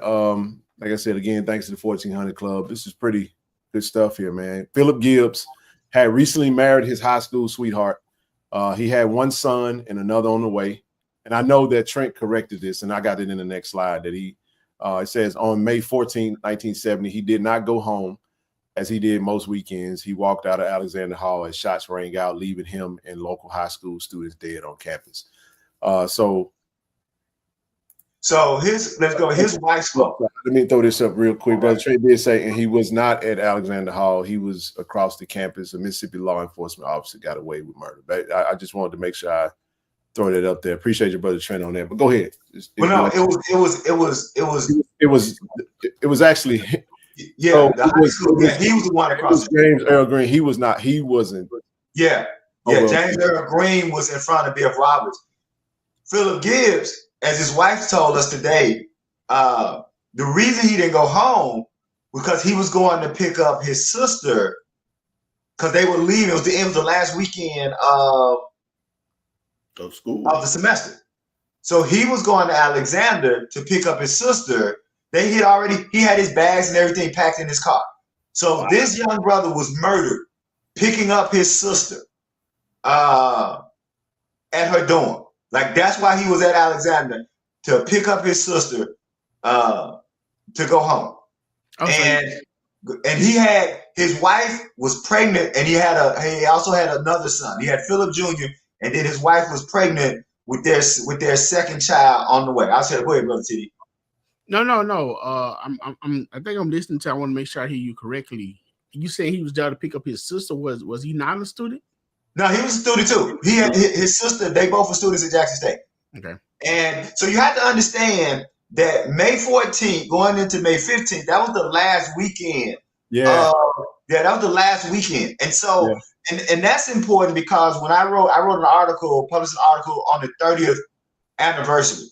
And I got to interview Eddie Jean Carr. Eddie Jean Carr, for those who don't know, former Miss JSU, but she's also now the Hinds County Chancery Clerk.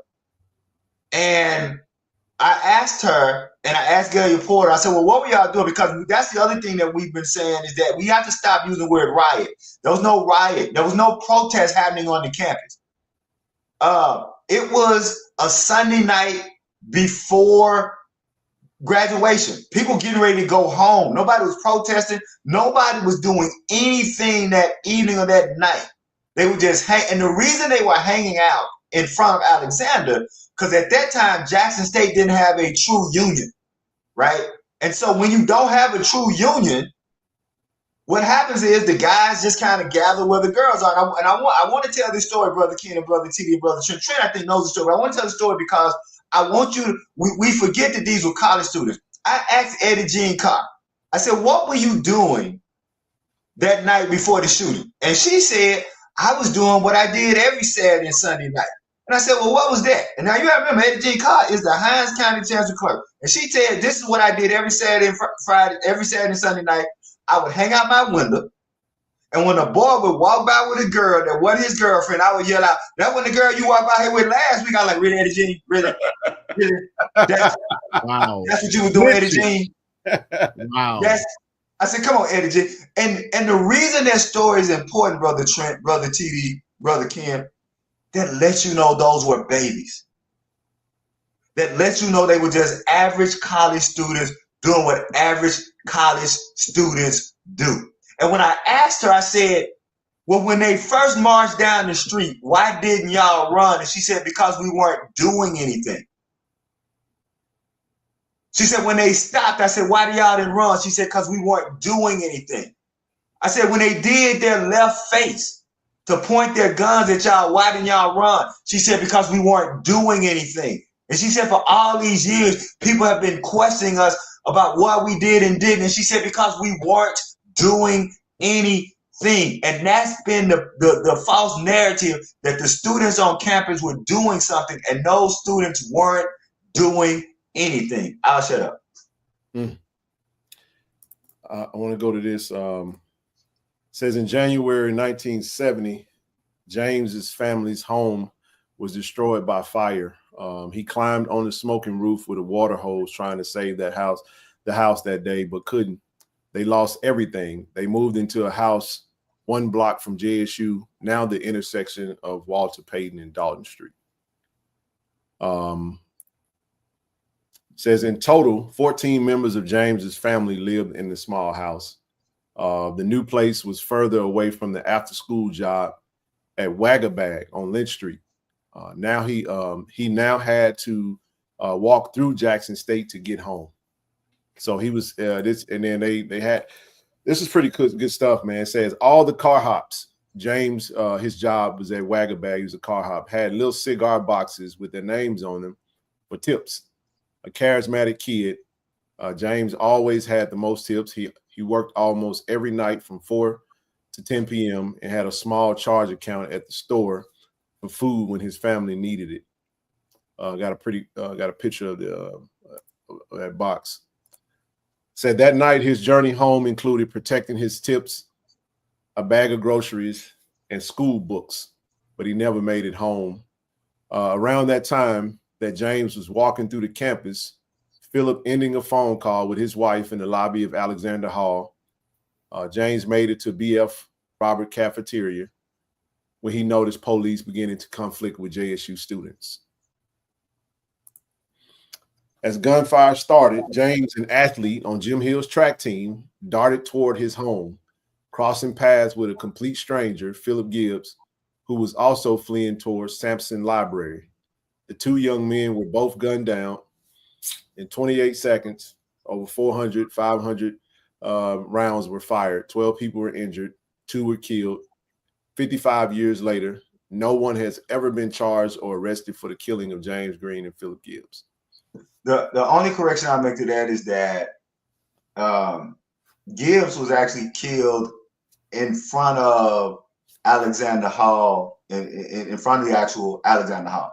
Yep. He was actually killed. So I don't know if they mean he was attempting. Of course, he was attempting to flee and maybe running from. But I just want to be clear that his body, because the dais was set up directly in front of Alexander Hall. And so when Brother Gibbs' wife was speaking, she looked back over her shoulder to look toward Alexander. It was a very, very powerful moment, because when she turned to look back, you could see the tears fill up in her eyes, and she said, "I can't even look that way anymore." So yeah, so he died like right there in front of Alexander Hall. I'll shut up. Wow. And by the way, and I advise you got to have some strong, I guess, fortification. There's actually a audio tape in the library archives. You can actually listen to the shooting. It is 28 seconds of the most gruesome thing I've ever heard in my life. And I only listened to it because I had to listen to it for the research. And shout out to Bert Case, because it's actually Bert Case's recording. Bert Case's audio recording. And also shout out to Bert Case, because Bert Case was the only reporter who told the truth. Old Lion Cal Adams actually helped spread the lie that there was a sniper. And Bert Case was the only one who was willing to testify.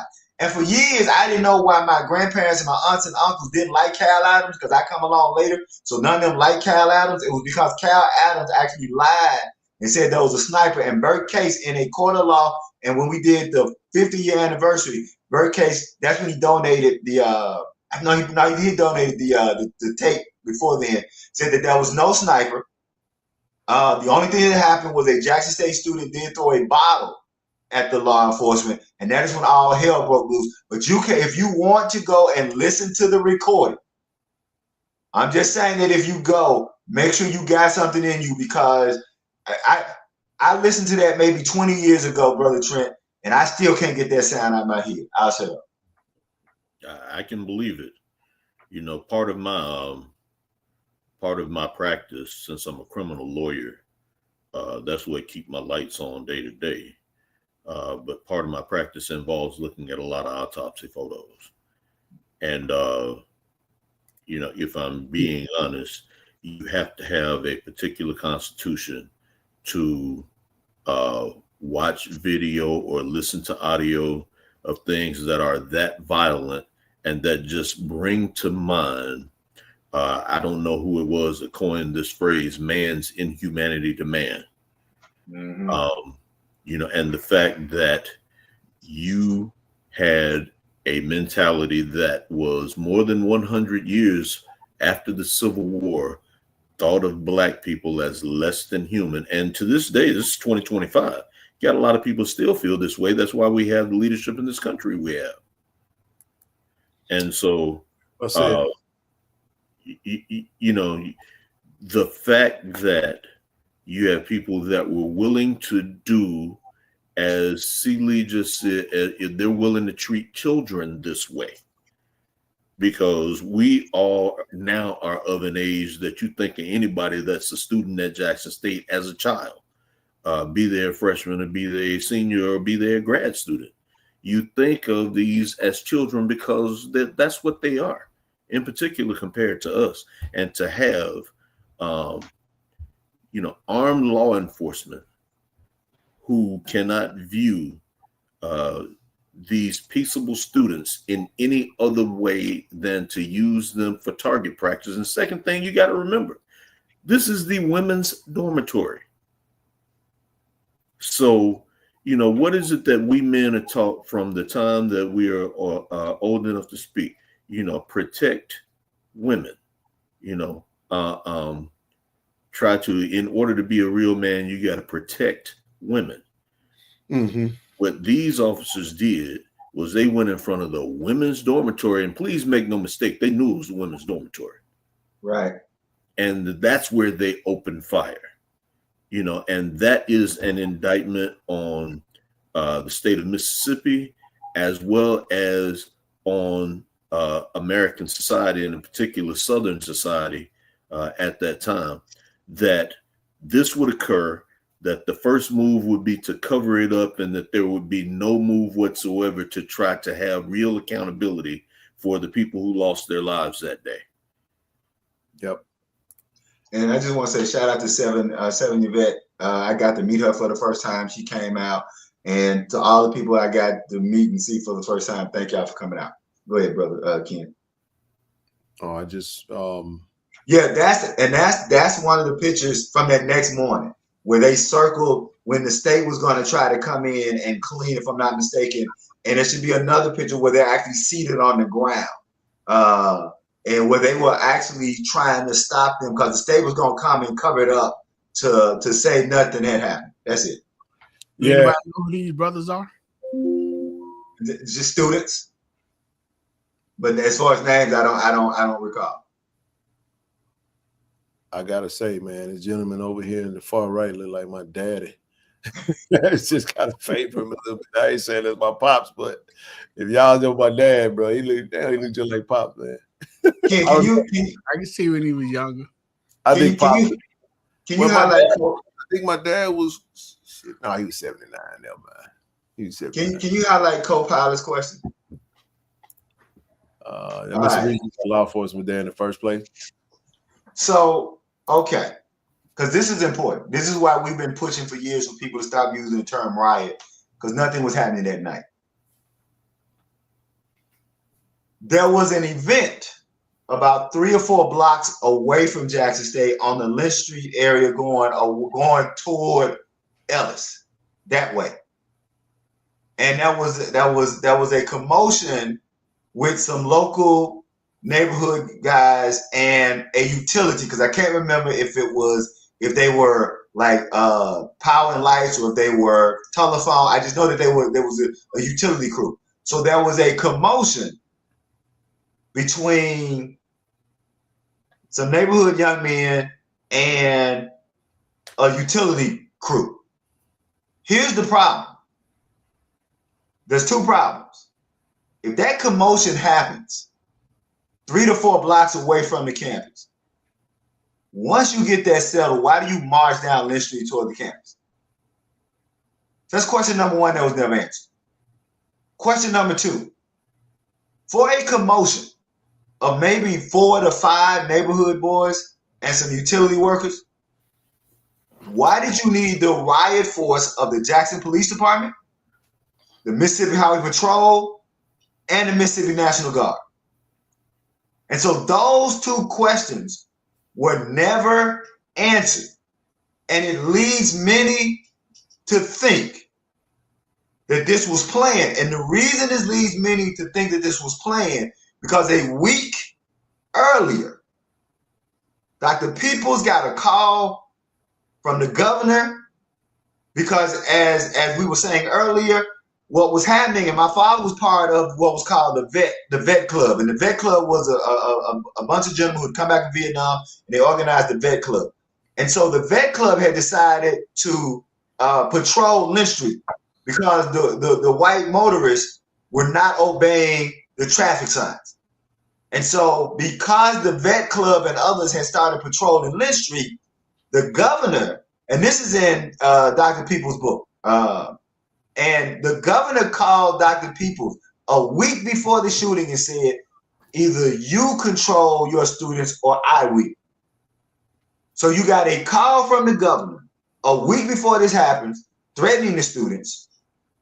You got an event that happens 3 blocks from campus, which should not take the full riot unit of 3 law enforcement, and you got those 3 full riot units then marching toward Jackson State. Now, I cannot empirically say that based on those 3 things, this was planned, but no one has ever given a conclusion or an answer to why those things. It wasn't a fire truck. It was a garbage can that was on fire. It wasn't an actual truck, and it was a garbage can on fire, and there was some utility, and it was involved with some utilities. It wasn't an actual fire truck though. Wasn't a truck on fire at all.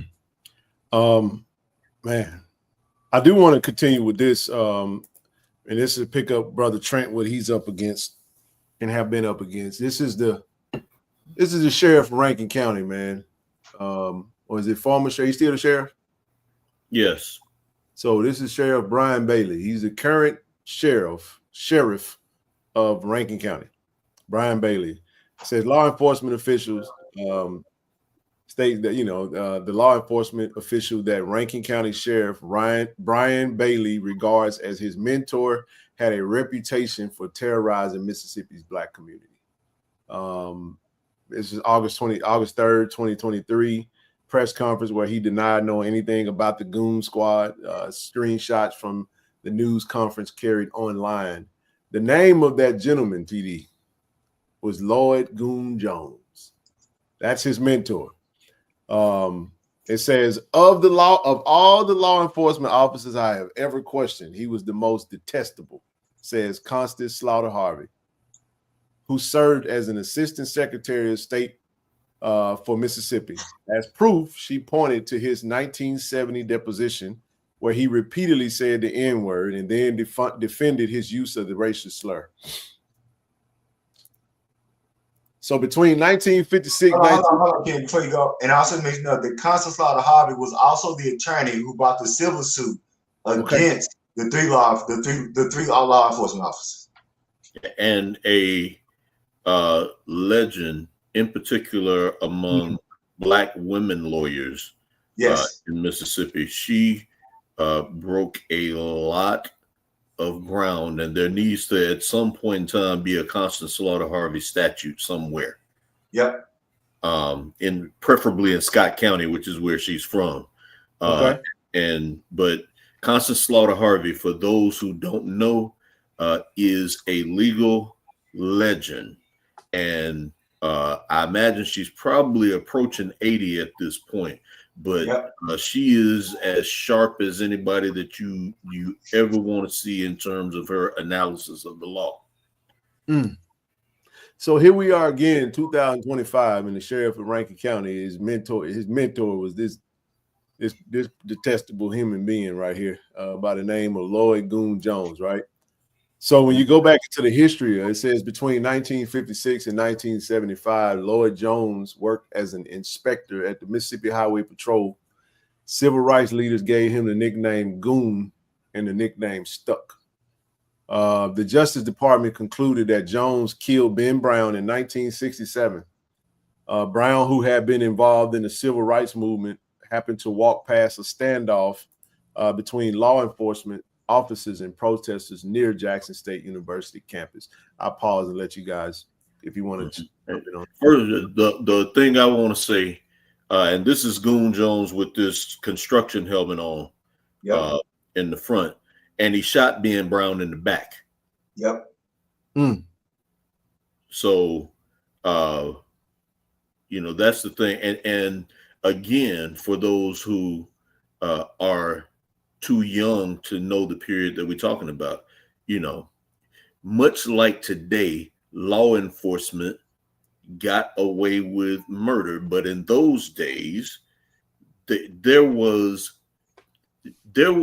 little to no expectation that there would even be an investigation if a policeman shot a Black person. At least now, you will have anything from a sham investigation to an actual investigation when you just can't get around the facts as they are presented. In those days, they got to make up their own facts. and he shot Ben Brown. I'm not sure that anything was ever done about him shooting Ben Brown in the back. As a matter of fact, I can tell you nothing was done about it because that was this picture you're looking at is 1967. Yep. He's sitting up here walking next to him like he's, escorting the person he just shot in the back. And then he was there to lead in 1970 and give the order to fire on Alexander Hall. Yep. And then became the sheriff of Simpson County. Yep.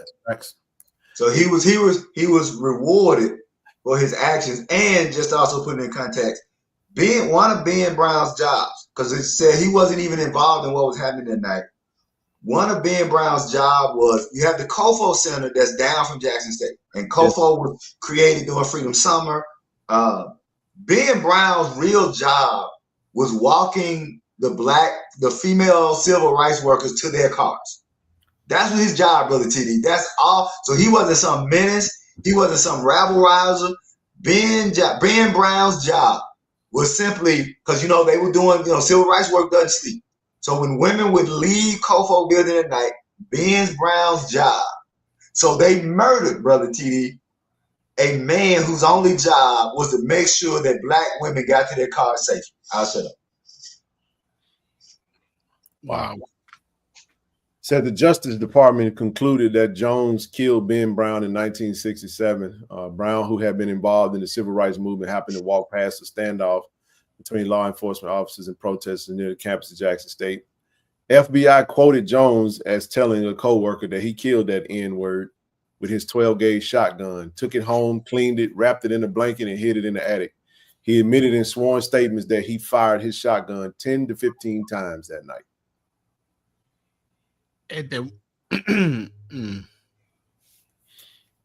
Now, I will say it was announced today at the commemoration that there's going to be, just like they have a Gibbs green marker, there's going to be a Ben Brown marker finally right to the left of the COFO building where the new garden is. And so we at least will be now commemorating the assassination of Ben Brown.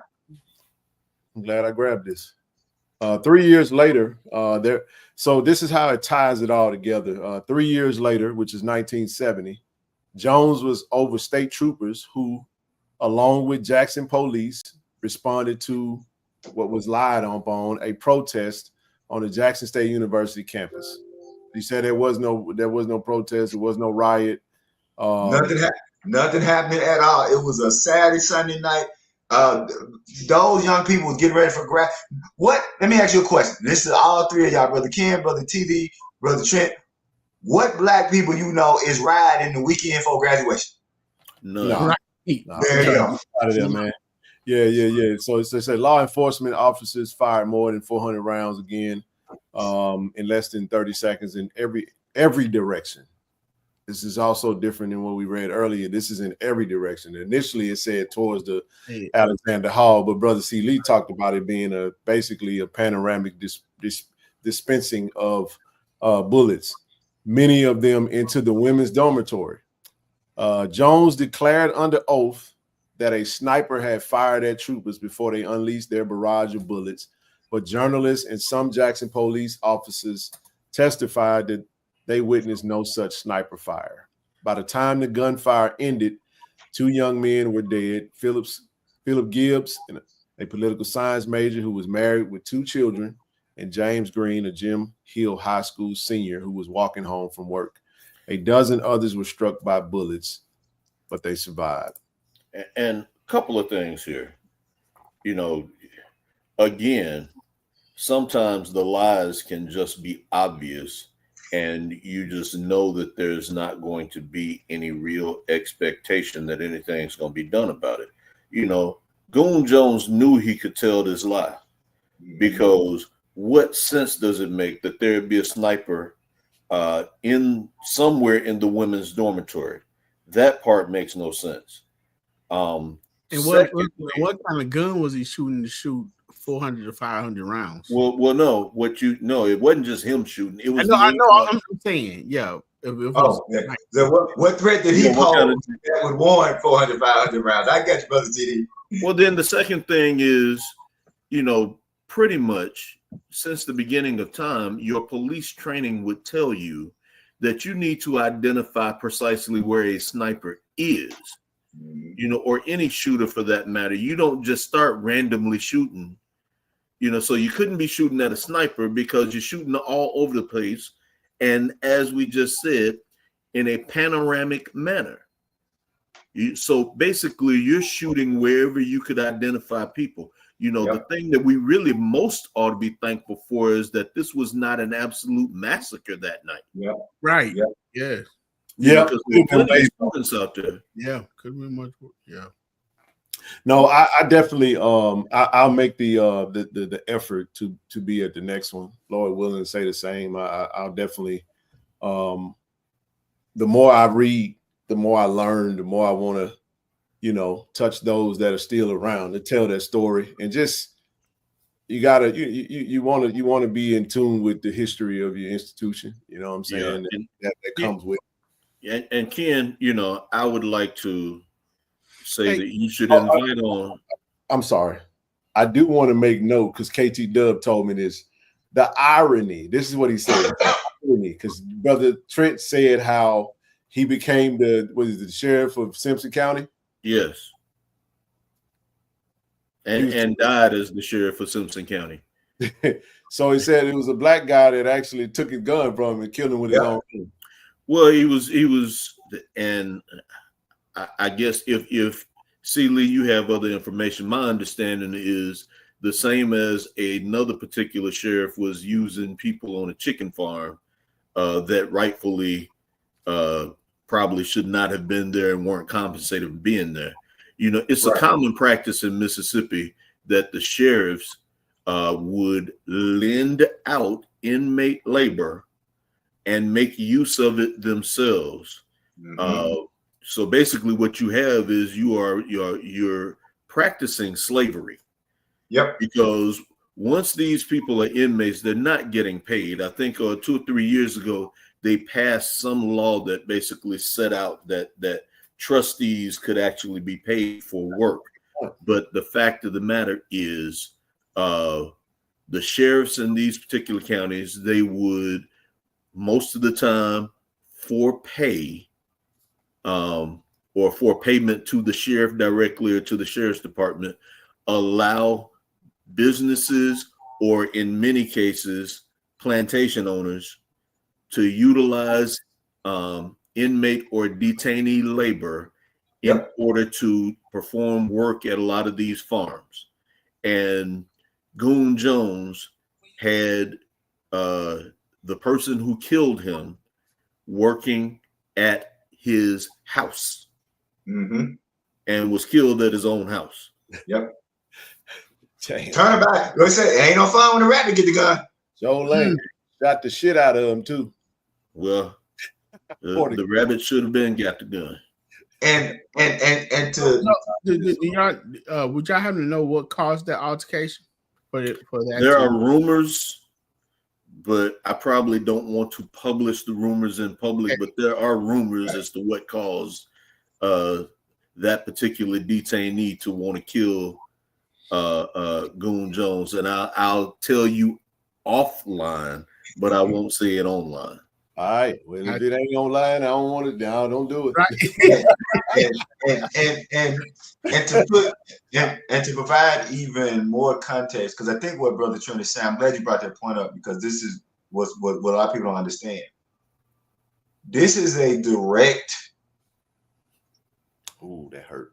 This is a direct slave technique, because during slavery, if a slave master had a slave with a particular skill set, let's say you had a slave that was a blacksmith, TD, then the slave master would rent that blacksmith slave out to other plantations. So that's how when you hear about slaves buying their freedom sometimes, that would be so Lord Goon Jones and other sheriffs, other Mississippi sheriffs were essentially using slave labor like that, using inmates, prisoners, as slave labor, renting them. And what's crazy is that at least in slavery, the slave got a penny. What Google Jones then was doing, the inmates didn't get anything. You know, they got to be outside the jail. That's about the size of it. Right. That's it.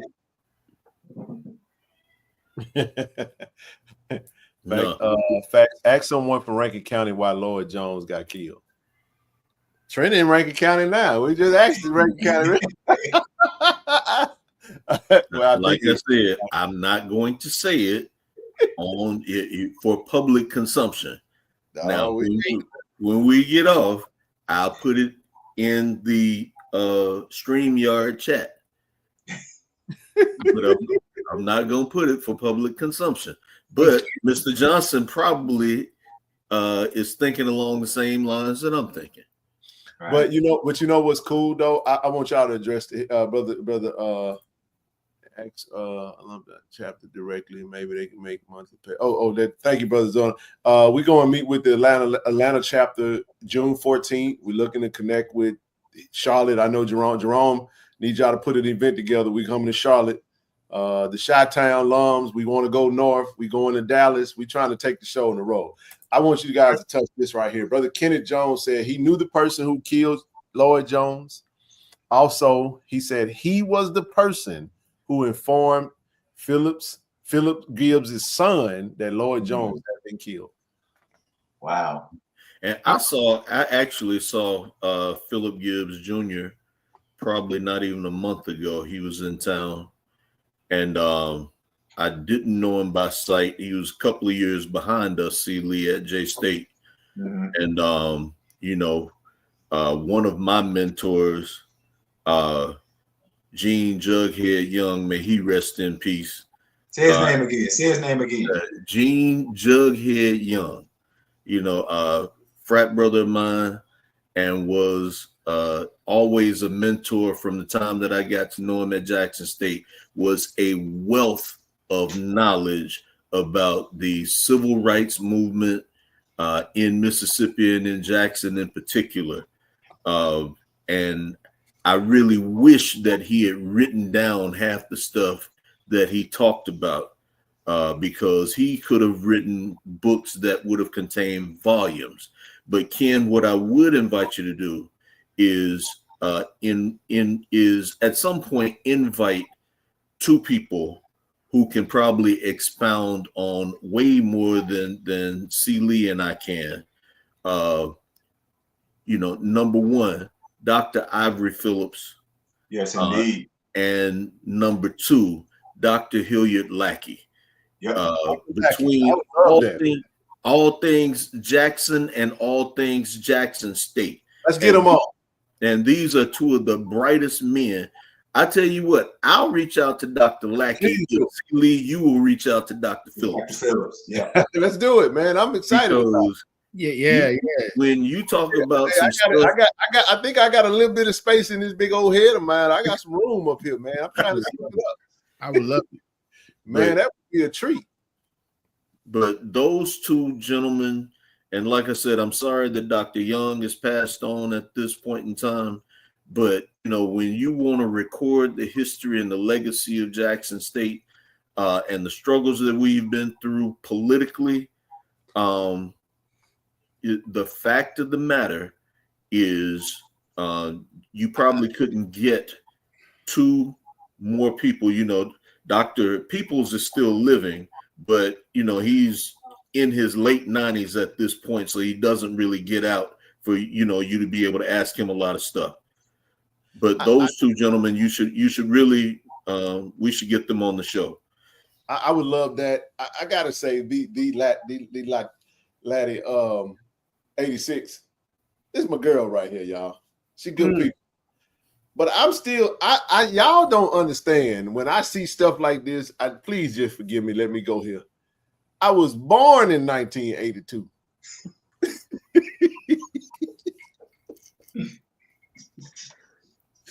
I'm saying, she's like, hey, kid, let's get a picture, kid. I'm sitting up there. This is crazy to me. It's continue, we with homecoming. I think it was last time I saw my girl, man. And it's so dope that we're able to do this because we're able to connect all the generations, man. And I'm being a little babe, a little pup, you know what I'm saying? Hopefully no one's offended, you know what I'm saying, when I say that. But this is surreal for me because you guys give me, I haven't had a chance to sit down and talk to my dad about some of the things that he experienced on Jack State campus. He was just daddy, you know what I'm saying? So I think I would love to sit down with my pops to just kind of see what he remembers and just kind of share some of that stuff, man. That'd be really cool. But this is cool, man. This is good stuff. Wow. And I know Brother Walker mentioned when he said he made me think Senator Hillman Frazier. Senator Hillman Frazier had just left the campus. Senator Hillman Frazier and my father had just left the campus right before the shooting started. And Senator Frazier was trying to come back, but Senator Frazier couldn't get back on the campus because the National Guard had surrounded the campus. So that was the job. The National Guard surrounded the campus, and then the Jackson Police Department and the Highway Patrol did all the shooting. So the National Guard, as Brother Trent said, didn't come on the campus. They just surrounded, so you couldn't get out and couldn't get on. And so Senator Frazier, he couldn't get back. And he said it was one of the most helpless feelings that he ever felt in his life, knowing what was happening and couldn't do anything. Hey, that's my dog right there. I ain't got nothing but love for you, sis. I just, hey, it's all good. What were you, 18 when you went? So you had, never mind. You need not do that. Hey, but I gotta say this, we be talking about the YNs. Everybody talking about the YNs. The dude, you see the video, TD, the dude that went viral, talking about the comedian. TD, I sent to the KT Dub. So I'm just how he was like, he said, so from age 8 to 14, them the little ends, them the little ends, right? Them the little ends. He said from age 15 to 25, them the YNs. So before we talking about the YNs, y'all know what I mean when I say what the young, you know what I'm saying? He said from 26 to like 35, 34, 35, that's big bro them. That's big bro them. So he said from 36 to 44, that's Unc them. And it's funny because everybody called me Unc. Like my nephew, Big Unc, what's up, Unc? He said, I'm still waiting on you to get to my age. I was going to say, I'm getting from 45 to 55, that's OG them. He said, when you start getting into your 60s and your 70s, respect your elders, fool. I think I'm just shy of respect your elders, but too old to be an OG. So listen, I'm going to honorarily move it to 59. So from 45 to 59, that's OG now. Okay, well, I'm still an OG. OG. C-Lee, what you, OG?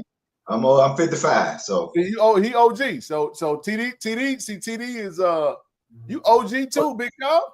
No, but you know what? But the thing about it, I was just about to say this, Kim, before you said that. I often talk to people because I think what up, elders? I think we forget, Trent and brother C. Lee and Ken, that racism existed blatantly not long ago. It wasn't long ago, bro. And what gets me, man, I think about this a lot, but when I try to talk to people to like get this, so the why when y'all was talking about bringing those other people on, it interests Ken and I, definitely me. I didn't see it at the time, but I try hard to remember. I can't say I ever remember time experiencing blatant racism where I just knew or was called that, or discrimination, maybe, innuendos type things, maybe. Well, just, you know what I'm saying, just blatant. I can't. I can't say I have. And maybe because I grew up in the country. I don't know. I grew up in the country. Brandon ain't always been the suburbs now. But that's true too. And neither has Madison. TD, I can tell you, I have not experienced systemically, yes. Right. Yeah. Jackson. But what's crazy, y'all, is I actually dealt with more racism when I left Mississippi. Mm-hmm. I can believe that. And actually, now I will say this though, I have seen remnants of. Now we're talking about racism is layered. We're talking about blatant. Like he said, I was called the N-word in Laverne, Texas, which is Waco, by a 12-year-old when I was working for the ice cream company back in 2018 in Austin, when I was living in Austin. Walked out and said, I ran out there and I could have got, I lit him up though. I lit him up like a jack-o'-lantern, bro. I lit him up so bad that the manager of the restaurant came out there trying to see what was going on.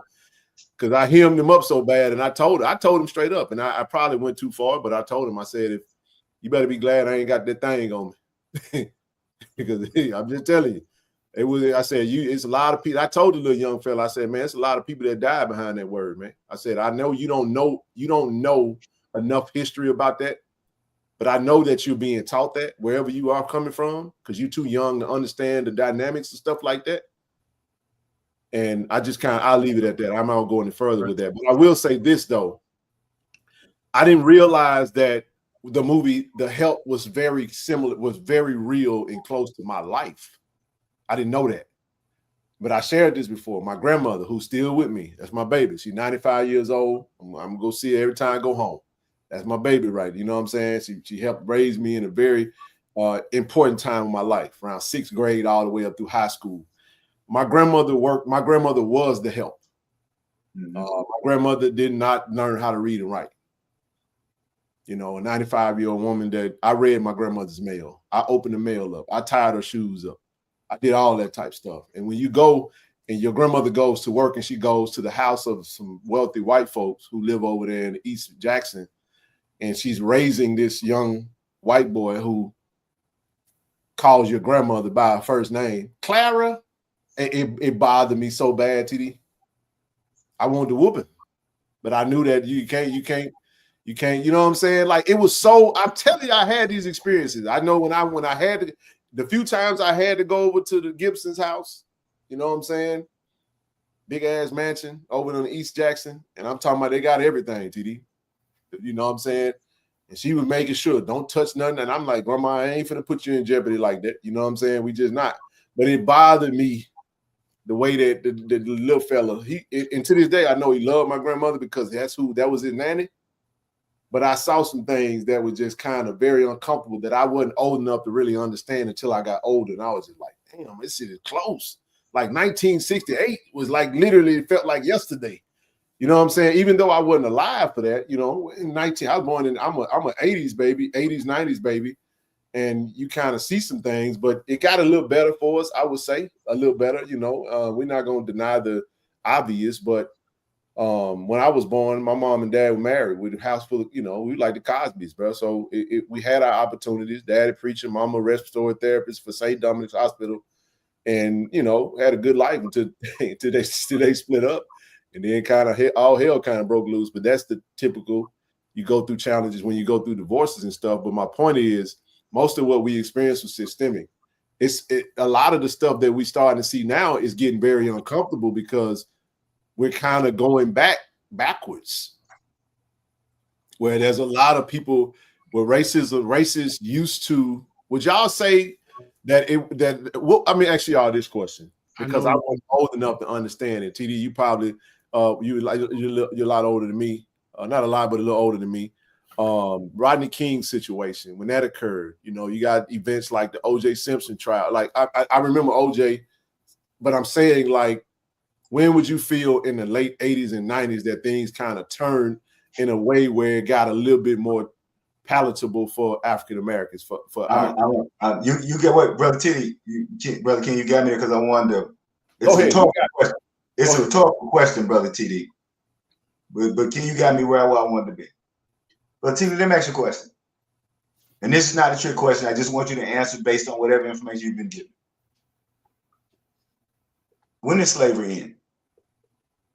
If you said based on what you've been taught, when did slavery? When did Black people stop being slaves and start being citizens? Well, it was okay. You I said want Brother TD to answer because I want Brother TD to answer because he's the one. Brother TD always poses these questions that always get us right where we want to be. And that's why I wanted Brother TD to ask this question because he always be on that point. Well, I mean, if you look at if you think about the Juneteenth thing, when the people finally realized that they were out of slavery, and when they abolished the war, mm-hmm. I mean, pinpointing, just can't pinpoint it. Okay, and that's an acceptable question. Let me give you an answer. 1964. Black people have only been free for 61 years. Want me to walk you through it? And that was going to be, I was going to say 65, but yeah, but I know it. Yeah, all is saying 1970. Talk to me. Yeah. Come on, so let me tell you why 1964. So number one, what we at least know now is that the Emancipation Proclamation was a military document. It did not free the slaves. Okay? So we know that Emancipation Proclamation didn't free the slaves, didn't make Black people equal. So the next three things to which people turn are the 13th, 14th, and 15th Amendment. Right. Well, here's what's wrong with those amendments, TD, and I'm going to walk through them. If the 13th Amendment would have been any good, you wouldn't have needed the 14th Amendment. And if the 14th Amendment would have been any good, you wouldn't have needed the 15th Amendment. So let me go through them. The 13th Amendment ended slavery. So Black people said, hooray, slavery ended. Let's go vote. The white people said, wait a minute. We didn't say you Negroes could vote. We just said y'all weren't slaves. So we said, well, what we got to do to vote? Well, you got to be citizens. The 15th Amendment made us citizens. 14th Amendment made us citizens. Hooray, we citizens. Let's go vote. Wait a minute. We didn't say you Negroes can vote because not all citizens can vote. So then you had the 15th Amendment. The problem is that the 15th Amendment didn't have no legal enforcement to it. So the very first time that Black people were free and equal citizens was the passage of the Civil Rights Law in 64, and then what Brother Trent is referring to is the Voting Rights Act of 65. So you have, and here's what's important about both the Civil Rights Act of 64 and the Voting Rights Act of 65, Brother TD. That was the first time in this country's history where Black people were actually writing the legislation that determined our citizenship. The Emancipation Proclamation, it was white people determining our citizenship. 13th Amendment, it was white people determining our citizenship. 14th Amendment, it was white people determining our citizenship. 15th Amendment, white people determining our citizenship. The Civil Rights Act of 64 was the very first time that Black people actually crafted. So we've only been free for 61 years. And as Brother Ken said, at the height of that freedom of only 61 years, now they're rolling back. And I'll end on this. Because I agree with Brother Ken when he talks about better. But I like to use an analogy that Malcolm X used. Brother TD, if I take a knife and I stick a knife into your back 9 inches. Yeah. And then I pull that knife out 3 inches and say, well, Brother TD, that's progress.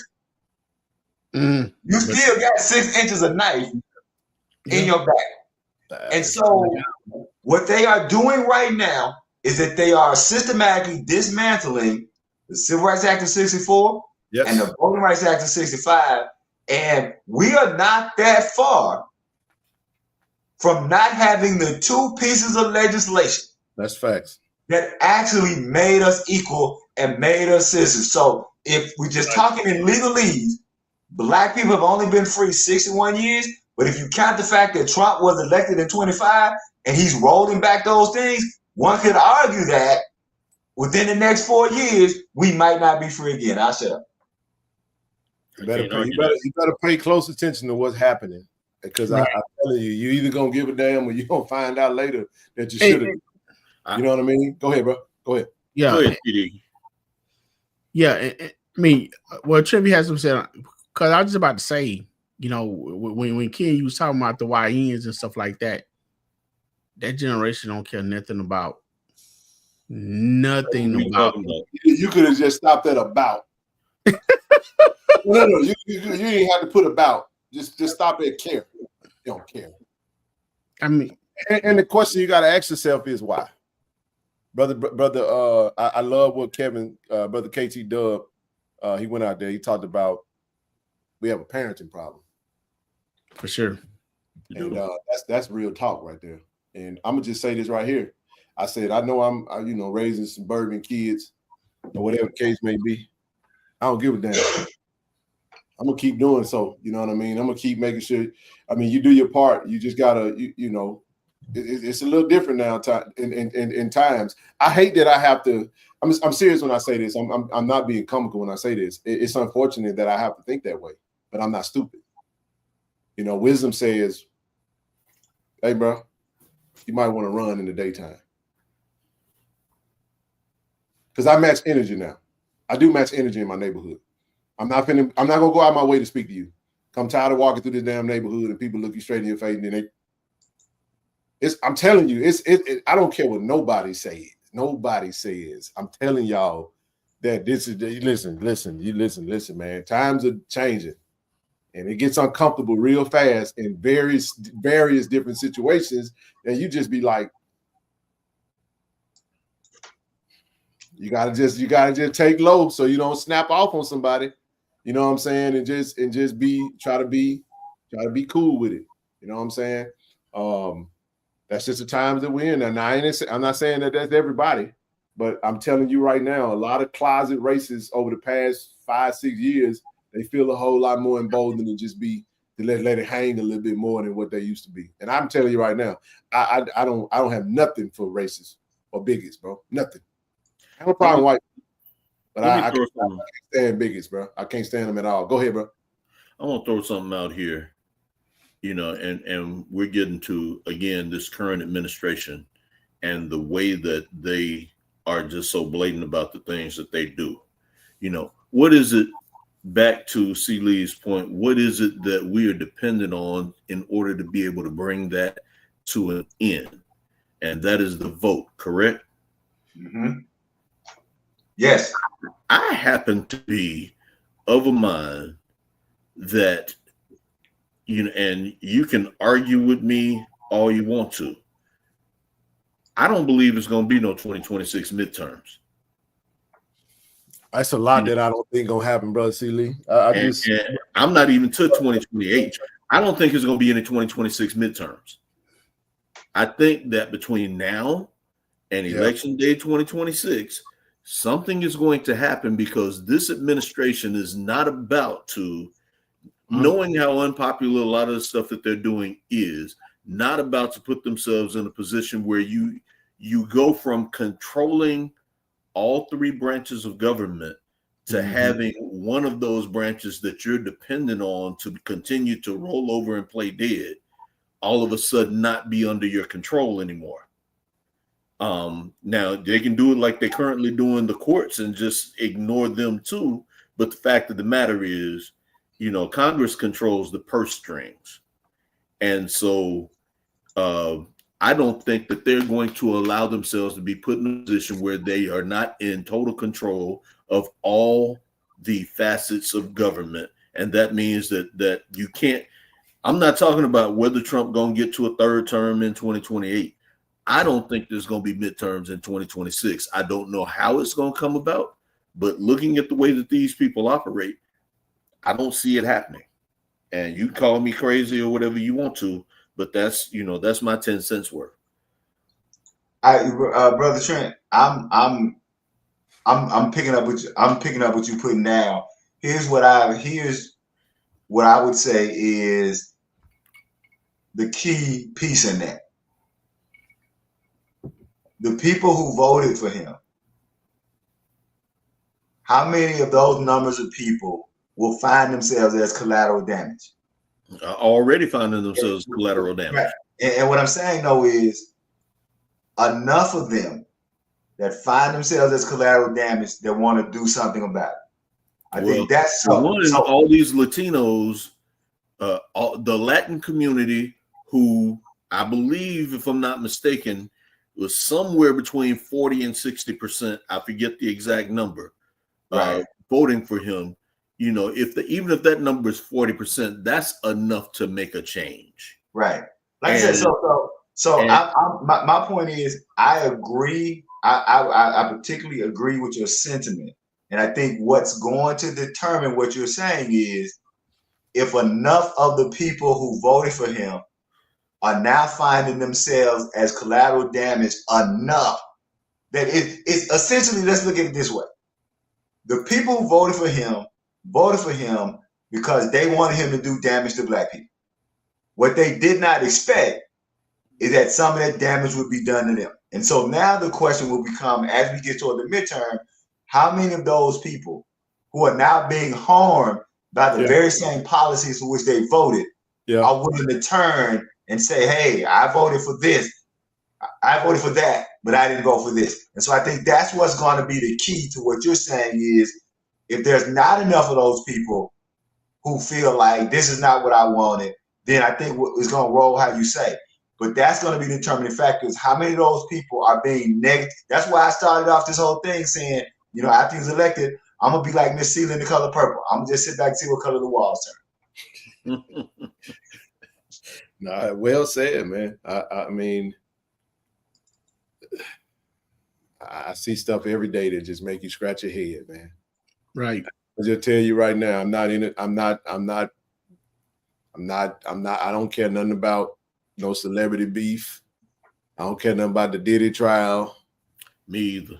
I mean, I'm just not interested, man. You know what I mean? Like, it's a lot going on, and it's a lot closer to home than it ever has been. Groceries are high. Things that's really popping, man. But you know, it is what it is. People said the people who voted for him, who are collateral damage, will still support him. That's pretty darn bad. Because there's always that one element, you know. It's still, as long as they're not brown, you know, they feel like they superior. So, but no, man, this is great stuff, man. It really was. I would love to get the two elders on to talk some sense in our head and share some amazing stuff. We'd love to have you guys on, because when you don't know, you don't want to have a Ferrari driving it through a cul-de-sac. You want to put that thing on the highway, man. You want to step on the gas a little bit, you know, so we can extract as much of that as we possibly can. I do. A lot of that just needs a lot of those men's knowledge, and women too. But it needs to be recorded. Yes, absolutely. I do have a couple of more. I do want to just throw this up here real quick while we. But before you move, since we're closing out, I just want to say, Brother Cedric Walker, I appreciate everything you were putting in the chat. Yeah, I want to say, and of course, we definitely appreciate your father as the trailblazer that he was, and we also empathize and we thank you, because what happens is when trailblazers do things, their families suffer, right? And I think we talk about the trailblazers, but we don't talk about the trauma that they family suffered. And so, that's Brother Walker, we appreciate all that great stuff you were putting in the chat. And we appreciate your father, and we appreciate you and your family for carrying that torch. I just wanted to say that before we got out. And I'm glad you addressed that, Silly, because I was reading his comments too. I was asking, man, where you from? And he put on there that he was 49 to experience the stuff that he was putting in the chat. Well, so I'm you know, my mind been all over the place tonight, you know, dealing with that and you know, so hey, man, everything Silly said, bro, we appreciate you, man. I'd like to talk to you. I thought he was gonna come up, man. The guy leave. I know, right? I wasn't gonna change it. I just gonna throw this up here. These camps are there, so get signed up. You got the mega camp on June the 1st. The football program just dropped this today, so they have a youth camp coming up Wednesday, June the 18th. June the 18th. Hey, Ken. I just have to say this. I took my grandson to the youth camp last summer. Yep. And, you know, it's the youth camp. So, you know, my grandson ain't really, you know, athletic like that. So he go out there, and I promise you, man, when they got ready to run drills, they had them just doing the kind of exercises and whatnot. When they got ready to run drills, Brother Ken, Brother TD, Brother Trent, they said, okay, we're going to run drills. And this little third grader put on his Under Armour gloves. Like he was getting ready to get him a scholarship. When I saw that third grader put on them gloves, I told my grandson, TD, I said, don't worry about it, son. That young man working on a different level. Just do what you can. So listen, man, you can, like I said, if you're watching on TV or on your phone, you can scan that barcode. It'll take you straight to the Eventbrite to sign up for the camps, man. The football camps and the clinic. Train, learn, and develop with champions. 2025 football champs and clinic spots are limited. Register now. So let's get signed up. And then that following weekend, man, it's Saturday. The ladies only. It's that time again. We're excited. Got our women's football clinic. The theme is this year's Women in Sports. With all our lovely ladies there with the professional photos with done by brother ASVP. Jack State University, this year's menu. Look, them oxtail lamb chops and that, them dishes ought to be another. Me stop talking about food, man. I'm doing good, man. Registration, it'll conclude on the 18th. So on that Wednesday, that'll be the last day to register. And then you can also scan that barcode for that camp. And of course, you got the basketball camps. You got Coach Mo Williams on the 14th with a team camp. Coach Margaret on the 21st, Elite, 27th, and 2018 camp. Scan the barcodes to get signed up. And last but not least, I want to say this real quick while we got you guys. August 31st, this is going to be it's going to be back to back because brother JTV put it in the chat that they got the national battle of the bands is going to be at NRG Stadium in Houston on the 23rd of August. And Sunday, August 31st, that's my mama's birthday. Shout out to my Dukes. In Jackson, Mississippi, you got the Battle of the Bands Labor Day Classic. Labor Day. So that's the day after we play Hampton. Yep. So you got Jackson State, Alabama State, UAPB, Alcorn State, Langston University. You got Langston University, Mississippi Valley State, Grambling State, Southern University, Alabama A&M, and Talladega College. All supposed to be pulling up to Jackson on Sunday. That's a lot of battling, man. That's a whole lot of battling. My goodness. So go HBCULaborDayClassic.com, man. Get your tickets. Yeah. What I can say. What time you at so they come get their L that weekend too? I don't know. We ain't worried about that big old out of tune band. What I can say is that for several years, I never went, but my wife would always she would go take our stepchildren, and her family and friends would come from around the state. And so they would usually roll to that thing 20 people deep. So if you've never gone, and my wife them loved it. And while they would be gone, I just enjoy being at the house alone so I could write. But they would roll 20 people deep. Yeah, fam, you ain't coming no Jackson. They ain't bring their band when we played them last year. That's true. I just want them to take an L along with the rest of them. They always ducking smoke, man. The marching 100 trash cans. I know I'm just messing with them, man. I like poking at them. Hey, but we've been shouting out our players. Cam McCoy decides to hit the portal, and he committed to Southern. That's all I got on that. Go Tigers. Hey, I thought he did start for him. Nah, I mean, listen, he chose. I know EA. Hey, that was for you, EA. The 100 snakes. Hey, but no, man. Listen, it's you appreciate. Listen, anytime you get an opportunity to play at the Division I level, he elected to leave. He was in band ambassador for us. Great kid. I just don't root for the rivals, man. You know, I don't. You know, I wish him health and health and wealth, bro. Health and wealth, man. Stay healthy. This except for when they play us.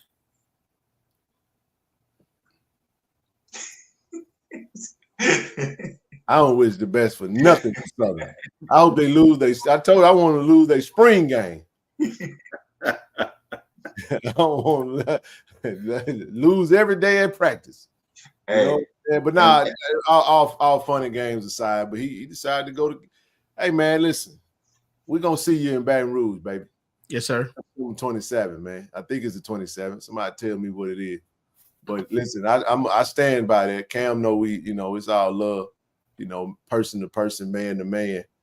But I don't care for that uniform he put on. Cam left and stayed in the conference, huh? Hey Cam, you gonna have to get this work, big dog. You gotta get this work, baby. Hey dog, you went over there to the enemy, dog. You gotta get this work, baby. No, he has. I think he's gonna do well for that room. That quarterback room. I think they big on the kid, Jalen. I think his name Jalen Woods. Yeah. There if Cam can stay healthy, man, he can be a problem for the SWAC. He's an outstanding athlete. His issue was just health and durability, and he didn't complete a game for us. That doesn't mean that can't be different next year. If he get to running, he look like a track athlete out there when he get to running. Got to throw a really good ball, but he got to go up against the dark side, baby. You know what the dark side coming with, so it'll be fun, man. Who knows? We go to Baton Rouge and he started. That'll be a hell of a. I can't wait to talk shit that week. You know what I'm saying? It's gonna be. Hey, I'm ready to go to Baton Rouge and talk some noise. But guess what? We get a bye week, and I tell you like this, right? Everybody like, man, TC got to change his playbook. I said, no, we can send the playbook a week before. We'll send it down there and still beat him. And the fact that Matt Cam could start for a whole bunch of programs. Absolutely, he can. He definitely can. He like I said, just got banged up, unfortunately. I'm not gonna write him off, but as we stated, man, I'm gonna still watch him, keep up with him, and just kind of see how he's doing. But go Tigers, though. I love. Because I only love thee. But no, man, that's my guy, man. Go, go be great, man. It's all good. He felt like that was the best. You could have went to North Carolina A&T, dog. You could have went somewhere, but you're gonna go to Southern, man. I had a problem with you, dog. I'm going across TV when the game over with, dog. Find me, bro. I gotta go see my guy, man. I'm going. What you doing, bro? What you doing, man? I'm messing with you, bro. I'm messing with you. Now, Cam, that Cam, my dude, though. He. Hey, you gonna ask him? Hey, man, what that loss look like from over there? Hey, you already know how it goes, But no, it happens. We got Nate from Valley. We got Shamar Savage from Prairie View. I mean, it happens, man. It does. And but I just don't like the uniform he got on. I don't like the uniform, man. Get your season ticket, fam. We're gonna get ready to get up out of here. Hey, man, as always, I always appreciate you guys for coming up and really gracing the platform with your knowledge and expertise. And it's all love, man. Hopefully Tiger Nation enjoyed the show tonight. Much longer. We're going to have a short show on Friday. It'll be short and sweet, probably an hour max. We're going to talk about this new partnership. We'll have another call with their team. We got some great coaching interviews coming up for Tiger Talk. We got some cool stuff coming down the pipe as well. So ask Ken what SUNIL here. No, I don't. They sign up for the collective, man. That's all you got to do. You sign up, we ain't got to worry about what they doing. They ain't doing what we doing. And you ain't, but get signed up, man. Can't tell them what we doing. We ain't hiding what we doing. Everything's out in the open. There's nothing left to hide. All right, man. Y'all let y'all close us out, man. Anything y'all got before we get up out of here? Go Tigers. Appreciate it. I like to say, man, appreciate you fellas coming up. Very interesting. Makes you think, what transpired then, what transpiring now. Saying what's to be. So it was a lot to take in and very interesting. So I appreciate, all the words out of people in the chat. It was very humbling. Yeah. Again, and I try to stay that way. But then when you think of young men and women losing their lives, trying to attend school, leaving families behind, to hurting into more, it's extremely humbling.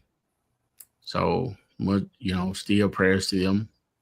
And again, appreciate it and look forward to getting more history, because the history will help shape the future. I would just leave. I'm sorry, bro, C. Lee. I wish I should have played there when TD was talking.